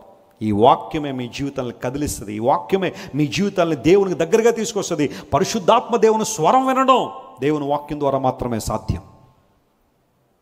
కట్టుకోండి మీ జీవితాలు వాక్యం మీద. వాక్యంలో ప్రయాసపడేవారిని, ఉపదేశంలో ప్రయాసపడేవారిని రెట్టింపు సన్మానానికి ఎంచండి. నేను చెబుతున్నాను దేవుని సేవకునిగా, దేవుని వాక్యాన్ని ఉన్నదన్నట్టుగా బోధించే సేవకులు నాకు చాలా ఇష్టం. అలాంటి వారిని చాలామంది సపోర్ట్ చేస్తాను నేను. బహుశా మీరు అనుకోవచ్చేమో, వెస్లీ గారు ఇంతమంది సంఘం, ఇంత సంఘం పెరిగింది, ఇన్ని కానుకలు పెరుగుతున్నాయి, ఏం చేస్తారని. చాలామంది వాక్యాన్ని బోధించే సేవకుల సహకారాన్ని పంపిస్తున్నాం మన మందిరం నుంచి. దేవుడు నా మన స్తోత్రం కలుగునుగాక. అంటే మీరు మా ద్వారా సేవకులను ఏం చేస్తారనమాట? పోషిస్తున్నారు అంతే. మన సంఘం సేవకులను పోషించే సంఘం. హల్లెలూయా. అవన్నీ నేను మీకు స్క్రీన్ మీద చూపించలేను, కానీ God knows we're supporting lot of God servants. దేవుని సేవకులు వాక్యం ముందు ప్రయాసపడేవారిని. కరోనా సమయంలో సేవకులు సహాయం చేయడం, పోయిన ఆదివారం చెప్పాను, మన ఆంధ్ర తెలంగాణ రాష్ట్రాల్లో మధ్యలో ఆగిపోయిన సుమారుగా 30 మందిరాలు కరోనాను బట్టి డబ్బులు లేక పునాదులు వేసుకుని లేదా గోడల దాకా వచ్చి స్లాబ్ మధ్యలో ఆగిపోయి పూర్తి చేసుకున్న సంఘాలు సుమారుగా 30 సంఘాలు. వాళ్ళ డినామినేషన్లు ఏంటి కూడా నేను అడగలేదు. వాళ్ళు మనతో కలిసి పనిచేస్తారో లేదో కూడా నేను ఎంక్వైరీ చేయలేదు. అది కూడా నాకు అక్కర్లేదు. దేవుడు ఇచ్చిన డైరెక్షన్ బట్టి మన ఆంధ్ర తెలంగాణ రాష్ట్రాల్లో కరోనా సమయంలో ఎన్నో అవసరాలు మనకు ఉన్నప్పుడు కూడా, ఓ ప్రక్కన నా కుటుంబం ఉంది, సంఘం ఉంది, ఎన్నో ప్రాజెక్టులు మనం టేకప్ చేస్తున్నాం. ఏది ఆపలేదు, ఏ పరిచర్యను ఆపలేదు. నేను అన్నింటిలో కూడా వెళ్తూ కూడా ఇంకా ఏదో చేయాలనే ఆశతో 30 సంఘాలు, మధ్యలో ఆగిపోయిన సంఘాలను పూర్తి చేయగలిగాం. దేవుని నామమున స్తోత్రం కలుగును గాక. Because I respect men of God. దేవుని సేవకులు వాక్యాన్ని బోధించేవారు, ఉపదేశాన్ని చెప్పేవారు. అలాంటి వారిని రెట్టింపు సన్మానానికి ఎంచండి, అంతేగాని తాటేగలు కట్టకండి, వాళ్ళకి ఇబ్బందులు పడతారు. ఒకరినొకడు గొప్పగా ఎంచుకోండి. ఘనత విషయంలో మీరు గొప్పగా ఎంచుకోండి. సహోదర ప్రేమ విషయంలో, అనురాగం విషయంలో దేవుడు మాట్లాడుతున్న మాట ఇది. చివరిగా ఒక మాట చెప్పి నేను ముగిస్తాను. ఫిలిప్పీయులకు రాసిన పత్రిక 3వ అధ్యాయం 7-8 వచనాలు త్వరగా చదవను ముగించుకుందాం. Philippians chapter 3 verses 7 and 8. ఆయనను ఏవేవి నాకు లాభకరములై ఉండెనో. మీరు ఇంటికి వెళ్ళిన తర్వాత పేపర్ తీసుకుని ఏవేవి నీకు లాభకరమైనవో ఒక పేపర్ మీద రాయండి. పౌలు గారు రాశాడట ఒక రోజున, ఏవేవి లాభమో రాశాడట. వాటిని క్రీస్తు నిమిత్తము. వాటిని ఎవరి నిమిత్తమో చెప్పాలి గట్టిగా. ఎవరి నిమిత్తము అనగా క్రీస్తు నిమిత్తము నష్టముగా ఎంచుకున్నాను. నిశ్చయముగా నా ప్రభువైన యేసుక్రీస్తును గూర్చిన, అందరూ ఈ మాటను చెప్పండి, నా ప్రభు యేసుక్రీస్తు అందరికీ ప్రభు ఉంది బైబిల్లో. అయితే ఆయన నీ ప్రభు అయ్యాడు. పౌలు గారు ఇక్కడ మాట్లాడుతున్న మాట నా ప్రభు అయిన యేసుక్రీస్తును గురించిన అతి శ్రేష్టమైన జ్ఞానము నిమిత్తము సమస్తమును నష్టముగా ఏం చేశాను, నేను ఎంచుకున్నాను. దేవుని స్తోత్రం చెప్పండి, హల్లెలూయా. అంటే క్రీస్తు నిమిత్తము ఏదైనా నీకు లాభకరమైనది వదులుకోవాల్సి వస్తే there is no second thought, మరలా రెండో ఆలోచన నాకు లేదో. ప్రభు కోసం దాన్ని ఎలా వదులుకుంటున్నాను, నేను నష్టముగా ఎంచుకున్నాను. ఎందుకు తినాలండి పౌలు గారు రాళ్ళ దెబ్బలు? ఎందుకు తినాలి పౌలు గారు కొరడా దెబ్బలు? ఎందుకు తినాలి పౌలు గారు రకరకాలైన ఒత్తిడులు గుండా ప్రయాణము, భయంకరమైన నిందలు, అవమానాలు? పౌలును చూసిన ప్రతి ఒక్కడు ఇతను నిజమైన అపోస్తలుడు కాదని చెబుతా ఉంటే ప్రతి లెటర్లో కూడా అతను మెన్షన్ చేశాడు, యేసుక్రీస్తు ప్రభు ద్వారా అపోస్తలుడిగా నియమించబడ్డానని. He wanted to prove his apostleship because people question him.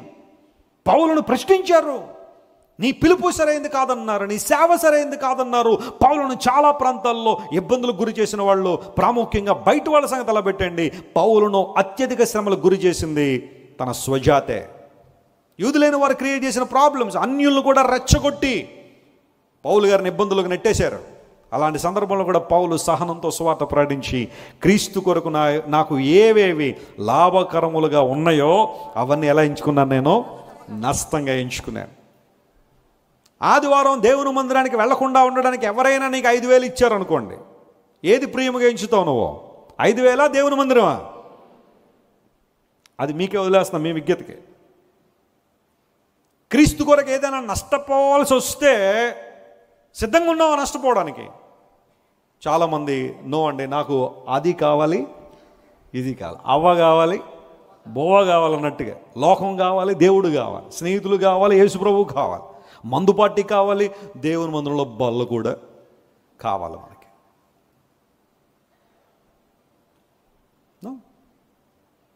ఏవైతే నీకు సంతోషంగా ఉన్నాయో, లాభకరంగా ఉన్నాయో, క్రీస్తు కొరకు నష్టంగా ఎంచుకుంటున్నావు వాటిని.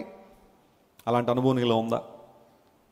పౌలు మనకు నేర్పిస్తున్న పాఠం అదే. Let us suffer for Christ and for the kingdom of God. దేవుని రాజ్యము కొరకు, దేవుని సువార్త నిమిత్తం ఏవేవి మనకు లాభకరంగా ఉన్నాయో వాటిని నష్టముగా ఎంచుకునే అభిప్రాయం. అది మాటలతో చెప్పడం చాలా ఈజీగా కావచ్చు, కానీ ప్రాక్టికల్గా మనం ప్రయత్నం చేయగలిగితే అవునయ్యా, నీ జ్ఞానము కన్నా అతి శ్రేష్టమైన క్రీస్తు ప్రభువు నుంచి జ్ఞానం సంపాదించుకోవడానికి నాకున్నవని నష్టంగా ఏం చేసుకున్నాను. మోషే ఐగుప్తు సకల భోగముల కంటే క్రీస్తు నిమిత్తము నింద, అది ఎంచాడట ఆయన. ఒక సందర్భంలోకి వచ్చినప్పుడు మోషే, అతని ముందు 2 ఉన్నాయి, ఐగుప్తు భోగాల, క్రీస్తుని గురించిన నింద. I would rather choose to suffer for Christ. మోషే గారి టైంలో క్రీస్తును గురించిన నింద అనే మాట పౌలు గారు ఎందుకు వాడాడో తెలుసా? మోషే గారి టైంలో క్రీస్తు ప్రభు ఉన్నాడంటే ఉన్నాడు. ఆయన శరీరాన్ని ధరించుకుని వచ్చి 2000 సంవత్సరాలు అయింది, కానీ క్రీస్తు ప్రభు దేవుడు గనుక ఆయన నిత్యుడు, ఇటర్నల్ ఎగ్జిస్టెన్స్ ఆయనకు ఉంది. క్రీస్తు నిమిత్తము మోషే గారు సమస్తాన్ని పెంటగా ఎంచుకుని 40 సంవత్సరాలు ఇశ్రాయేల్ పిల్లల్ని ఏం చేశారు చెప్పండి? మోషే గారి పవర్ ఏంటో తెలియాలంటే, ఎంతమంది తెలుసుకోవాలనుకున్న మోషే గారి పవర్? చేతులు ఎత్తాను ఒక్క నిమిషం, జస్ట్ 1 సెకండ్. మోషే గారి పవర్ తెలియాలంటే మీ బంధువుల్ని ఒక 20 మందిని ఒక 20 రోజుల పాటు ఇండియా అంతా తిప్పండి. నిజమే, పోనీ 20 రోజులు ఓపిక లేదా 10 రోజులు తిప్పండి. ఆ తర్వాత రండి, మోషే గారి పవర్ ఏంటో మీకు తెలిసిపోద్ది. 10 మందిని 10 రోజులు తిప్పాలంటే స్ట్రెస్ మామూలుగా ఉండదు కదా. వాళ్ళ భోజనాల దగ్గర నుండి, వాళ్ళ ట్రాన్స్పోర్టేషన్ దగ్గర నుండి, టికెట్ల దగ్గర నుండి, అవి ఇవి. ఒక ఆయన కాలు నొప్పి అంటాడు, ఇంకో ఆయన తలనొప్పి అంటాడు, ఇంకో ఆయన చేతుల నొప్పి అంటాడు, ఇంకో వాళ్ళు నడవలేనంటారు, నాకు చెప్పులు బాగాలేదంటాడు, షూ బాగాలేదంటాడు, ఆ సూట్ కేసులు చక్రాలు పోయినాయి అంటారు, అదంటారు ఇదంటారు. ఆఖరికి మీరు వచ్చేసరికి చక్కగా ఉన్న జుట్టు అంతా సగం వెళ్ళిపోదు. ఎందుకోసం అంటే ఆ ప్రెషర్ మామూలుది కాదు. కానీ మోషే, కెన్ యూ ఇమాజిన్ 40 years, 40 సంవత్సరాలు అరణ్యంలో, మళ్ళీ రాజమండ్రి లాంటి డెవలప్డ్ సిటీ కాదు అది, హైదరాబాద్ సిటీ కాదు, ఎక్కడ పడితే అక్కడ ట్యాపులు తిప్పితే వాటర్ రావడానికి, ఎక్కడ పడితే అక్కడ స్విగ్గీలు, జొమాటోలు, బిర్యానీ పాయింట్లు అవి ఇవి ఉండడానికి అరణ్యం. 40 సంవత్సరాలు 20 లక్షల మంది ప్రజలు, 20 లక్షల మంది ప్రజలతో పాటు మళ్ళీ వాళ్ళకి ఏమున్నాయి చెప్పండి? పశువులు ఉన్నాయి, మందలు ఉన్నాయి. కుక్కలను ప్రేమించే వాళ్ళు కొంతమంది కుక్కలను తీసుకొచ్చేసారు వాళ్ళు. పిల్లలు ప్రేమించే వాళ్ళు కొంతమంది పిల్లలు తీసుకొచ్చారు. నేను ఒకసారి సింగపూర్ వెళ్ళాను, ఒక ఆమె ఇంటికి పోయినట్టు రమ్మంది. ఒక్కడనే వెళ్ళిపోయినప్పుడు అడ్రస్ దగ్గర బ్రదర్ నన్ను డ్రాప్ చేసి, బ్రదర్ 3rd ఫ్లోర్ వెళ్ళిపోండి, అదే వాళ్ళ ఫ్లాట్ అన్నాడు. సరే వెళ్ళి కూర్చున్నాను లోపల. ఓ రాగానే తలుపు తీసింది సింగపూరిన్ ఆమె. Brother Wesley, I'm so happy that you are coming to my house. Please come and sit the sofa. I'm preparing you a dinner. నీకోసం డిన్నర్ రెడీ చేస్తాను. ఒక 10 minutes నాకు టైం ఇవ్వు, నేను కిచెన్లో డిన్నర్ ప్రిపేర్ చేస్తాను. అప్పటిదాకా సోఫాలో కూర్చో అంటే వెళ్ళి కూర్చునిపోయి నేను. మీరు ఎందుకు చదువుతున్నారో నాకు తెలియదు. వెళ్ళి కూర్చున్నా. కూర్చోగానే పెద్ద పులి సైజులో ఉందండి పిల్లి ఒకటే. అది పిల్లి గారి పెద్ద పుల్లాగా ఉంది. అది మెల్లగా అది లోపలికి రావడంతోనే నాకు మామూలుగా లేదేక. పోనీ యజమానులతో వస్తే తర్వాత కదా, అది ఇప్పుడు ఏం చేస్తుందో. నా భయానికి కూడా కారణం ఉంది. మా ఇంటి పక్కన మల్లికార్జునలో మేము ఉంటాం. మా ఇంటి పక్కన ఒక ఆయనకి చాలా సంవత్సరాల క్రితంలో ఒక పిల్లి ముక్కు కరిసేసింది, ముక్క లాగేసింది. ఆయన రోజు కనబడేవాడు నాకు. ఒకసారి అడిగాను, ఏంటంటే మీ ముక్కు ఏమైపోయిందండి? బై డిఫాల్ట్ దేవుడే మిమ్మల్ని ఇలా చేశాడా, లేదా మధ్యలో ఏమన్నా ప్రకృతి వైపరీత్యం ఏమన్నా వచ్చిందని అయితే పిల్లి మీద పడి లాగేసిందండి అన్నాడు. మరి ఎందుకు అలా లాగిందంటే ఆయన ఒక గదిలో అట్ట పిల్లిని కొడదామని వెళ్ళిపోయాడట హీరోలాగా. అది చూసి చూసి మీద పడి ముక్కు లాక్కుని వెళ్ళిపోయింది. దాన్ని చూడగా నాకు ఆ స్టోరీ గుర్తొచ్చింది. ఇప్పుడు నా ముక్కును కూడా ఈ పిల్లి లాగేస్తే అప్పటికి ఇంకా పెళ్ళి అవ్వలేదు. నా పరిస్థితి ఏంటి? నా భవిష్యత్తు ఏంటి? ముక్కు లేని ఎవరైనా పెళ్లి చేసుకుంటారా? ఇబ్బందులు కదా, రకరకాల ఆలోచనలు. అది చూడండి, పోనీ ఎవడో కొత్తడని వెళ్ళిపోలే, అది వెళ్ళలేదు. దగ్గరికి వచ్చి అలా కూర్చుని నా వైపే చూస్తుంది. అది అమ్మా అంతగా చూసేది ఏముందమ్మా నాలో? ఏదో భోజనం పెడతారంటే వచ్చాను, నువ్వు ఇంత భయపెట్టేస్తున్నావు కూడా పరిస్థితి. గట్టిగా ఆవిడ పిలుద్దామంటే మళ్ళీ ఇది ఏమంటుందో తెలీదు. ఈ జంతువులు కొన్నిసార్లు చూడడానికి చాలా ప్రశాంత కనపడదు, కానీ మీద పడిపోయిన పరిస్థితి ఏంటి తెలీదు. పోనీ దాన్ని మనకేమైనా తెలుగు భాష వచ్చేదానికి రాదు. దానికి ఏ భాష నేర్పించారో వాళ్ళు చైనీస్, వాళ్ళు యాక్చువల్లీ చైనీస్. మనకి చైనా రాదు అసలు. మొన్న వెళ్ళి 2 మాటలు నేర్చుకున్నాను. షీషా నేర్చుకున్నాను అంతే. షీషా అంటే థ్యాంక్స్ అని అర్థం అనమాట. ఎవరైనా ఏది చేయగానే షీషా అనేవాడిని. అది అప్పుడు కూడా రాదు. చైనా లాంగ్వేజ్ అప్పటికి తెలీదు. ఇప్పుడంటే ఏదో 2 మాటలు వచ్చావు. దాన్ని చూడగానే మామూలుగా లేదు పరిస్థితి. అది అలా 5 నిమిషాలు చూసేసరికి ఒక టెర్రర్ అనమాట నా లైఫ్లో. ఆ తర్వాత ఆవిడ వచ్చి దాన్ని లోపలికి తీసుకెళ్తే అప్పుడు కొంచెం కుదురు పడ్డాను. 2 గంటలు ఉందాం అనుకున్నాను. 40 నిమిషాల్లోనే మీటింగ్ ముగించేసి జాగ్రత్తగా ఇంటికి వచ్చేసారు. కొంతమంది జంతు ప్రేమికులు ఉంటారు. అంత పెద్ద పిల్ల అంటే అది చాలా ఇష్టం అంట వాళ్ళకి. ఆ పిల్లని పెంచుకున్నారు వాళ్ళు. బహుశా ఇలా కుక్కలు, పిల్లులు, ఇంకా అవి ఇవి పెంచుకున్న వాళ్ళందరూ వాళ్ళతో పాటు మందలో పశువులన్నీ పట్టుకొచ్చేసరికి మోషే గారికి అదొక యాడెడ్. మా పిల్లి భోంచేస్తలేదండి. ఫోన్లేమో నువ్వు తిన్నావు కదా, దాన్ని ఎత్తుకో వెళ్దాం. మా కుక్కండి బయటికి వెళ్ళలేదండి ఈరోజు. మామూలు సమస్యలు కాదు ఇవన్నీ. You can imagine.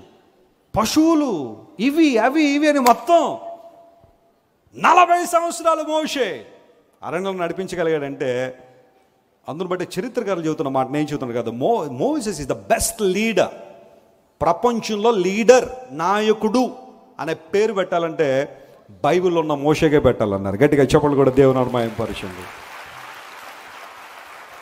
చాలాసార్లు మోషే అనుకున్నాను, ఇంత కష్టం నాకు అవసరమా, ఇంత ఇబ్బంది నాకు అవసరమా? నేను ఐగుప్తు ప్యాలెస్లో ఉంటే ప్రతిదీ కూడా చిటిక వేస్తే భోజనం కావాలన్న భోజనం, అన్ని విద్యల్లో ప్రావీణ్యం సంపాదించిన మోషేకి ఇంత అవసరమా? ఎంచుకున్నాడట దేవుని కొరకు శ్రమ.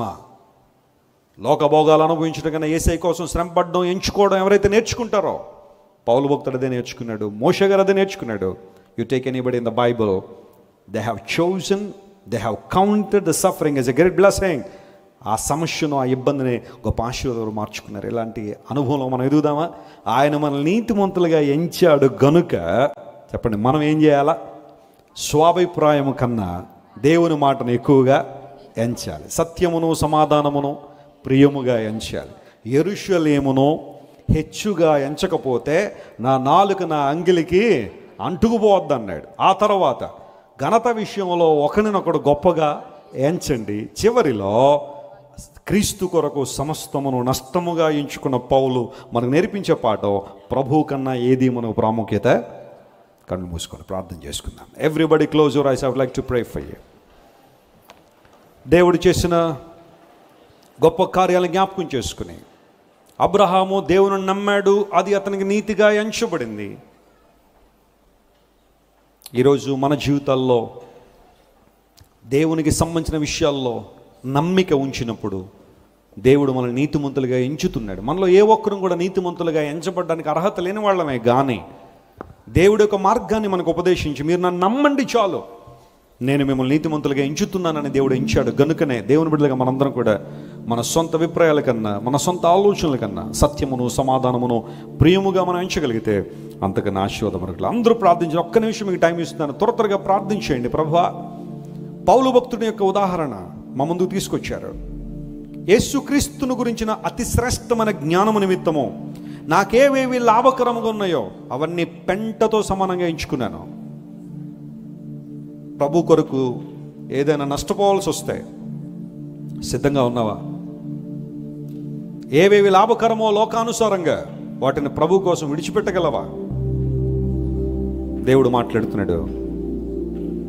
ఆ విధానంలోనూ దేవుని కోసం నిలబడగలిగితే, ఆయన రాజ్యమును ఆయన నీతిని మొదట వెతకితే సమస్తాన్ని నీకు కావాల్సిన దేవుడు అనుగ్రహించేవాడు కదా. నేను విడువని ఎడబాయిని దేవుడు మహోన్నతుడైన ప్రభు. ఆయన వైపు మనం చూద్దామా? ప్రేమగల తండ్రి, ఇంతవరకు మాతో మాట్లాడిన ప్రతి మాటను బట్టి నీకు వందనాలు. విన్న ప్రతి మాటను మా ప్రియుల హృదయాల్లో మీరు భద్రపరచండి. శక్తితో బలంతో నింపడిన ఆయన, నీవు మమ్మల్ని నీతిమంతులుగా ఎంచావు గనుక మేము ఎంచవలసిన విషయాలు ఈరోజు మాతో మాట్లాడావు. ఘనత విషయంలో ఒకరికంటే ఒకరిని గొప్పగా ఎంచుకోండి ప్రభువా. ఆ మాటకు గనక మేము లోబడితే కుటుంబాలు ఎంత ధన్యవంతంగా ఉంటాయి, ఎంత సంతోషంగా, ఎంత సమాధానంగా ఉంటాయి. ఈరోజు ఎంతమంది అయితే ఇతరులను తప్పుగా చూస్తూ, చిన్న చూపు చూస్తూ, అనేక మందిని అవమానపరుస్తూ, ద్వేషిస్తూ ఉన్నారో వారితో మీరు మాట్లాడేది కొందరు వారి ఘనత విషయంలో గొప్పగా ఎంచండి. తను తగ్గించుకున్నవాడు హెచ్చింపబడున నీ లేఖన భాగాన్ని మరొకసారి మా ముందుకు తీసుకొచ్చావు. ఈ వాక్యం ద్వారా ప్రతి ఒక్కరిని బలపరిచి నీ శక్తితో నింపి ఆశ్చర్యకార్యాలు జరిగించండి. ఆ బలపరిచి మహిమతో నింపండి. ఘనత మహిమ ప్రభావం నీకు మాత్రమే ఆరోపిస్తూ యేసు క్రీస్తు వారి శ్రేష్టమైన నామం పేరిట అడిగి వేడుకొనిచున్నాము తండ్రి. ఆమేన్.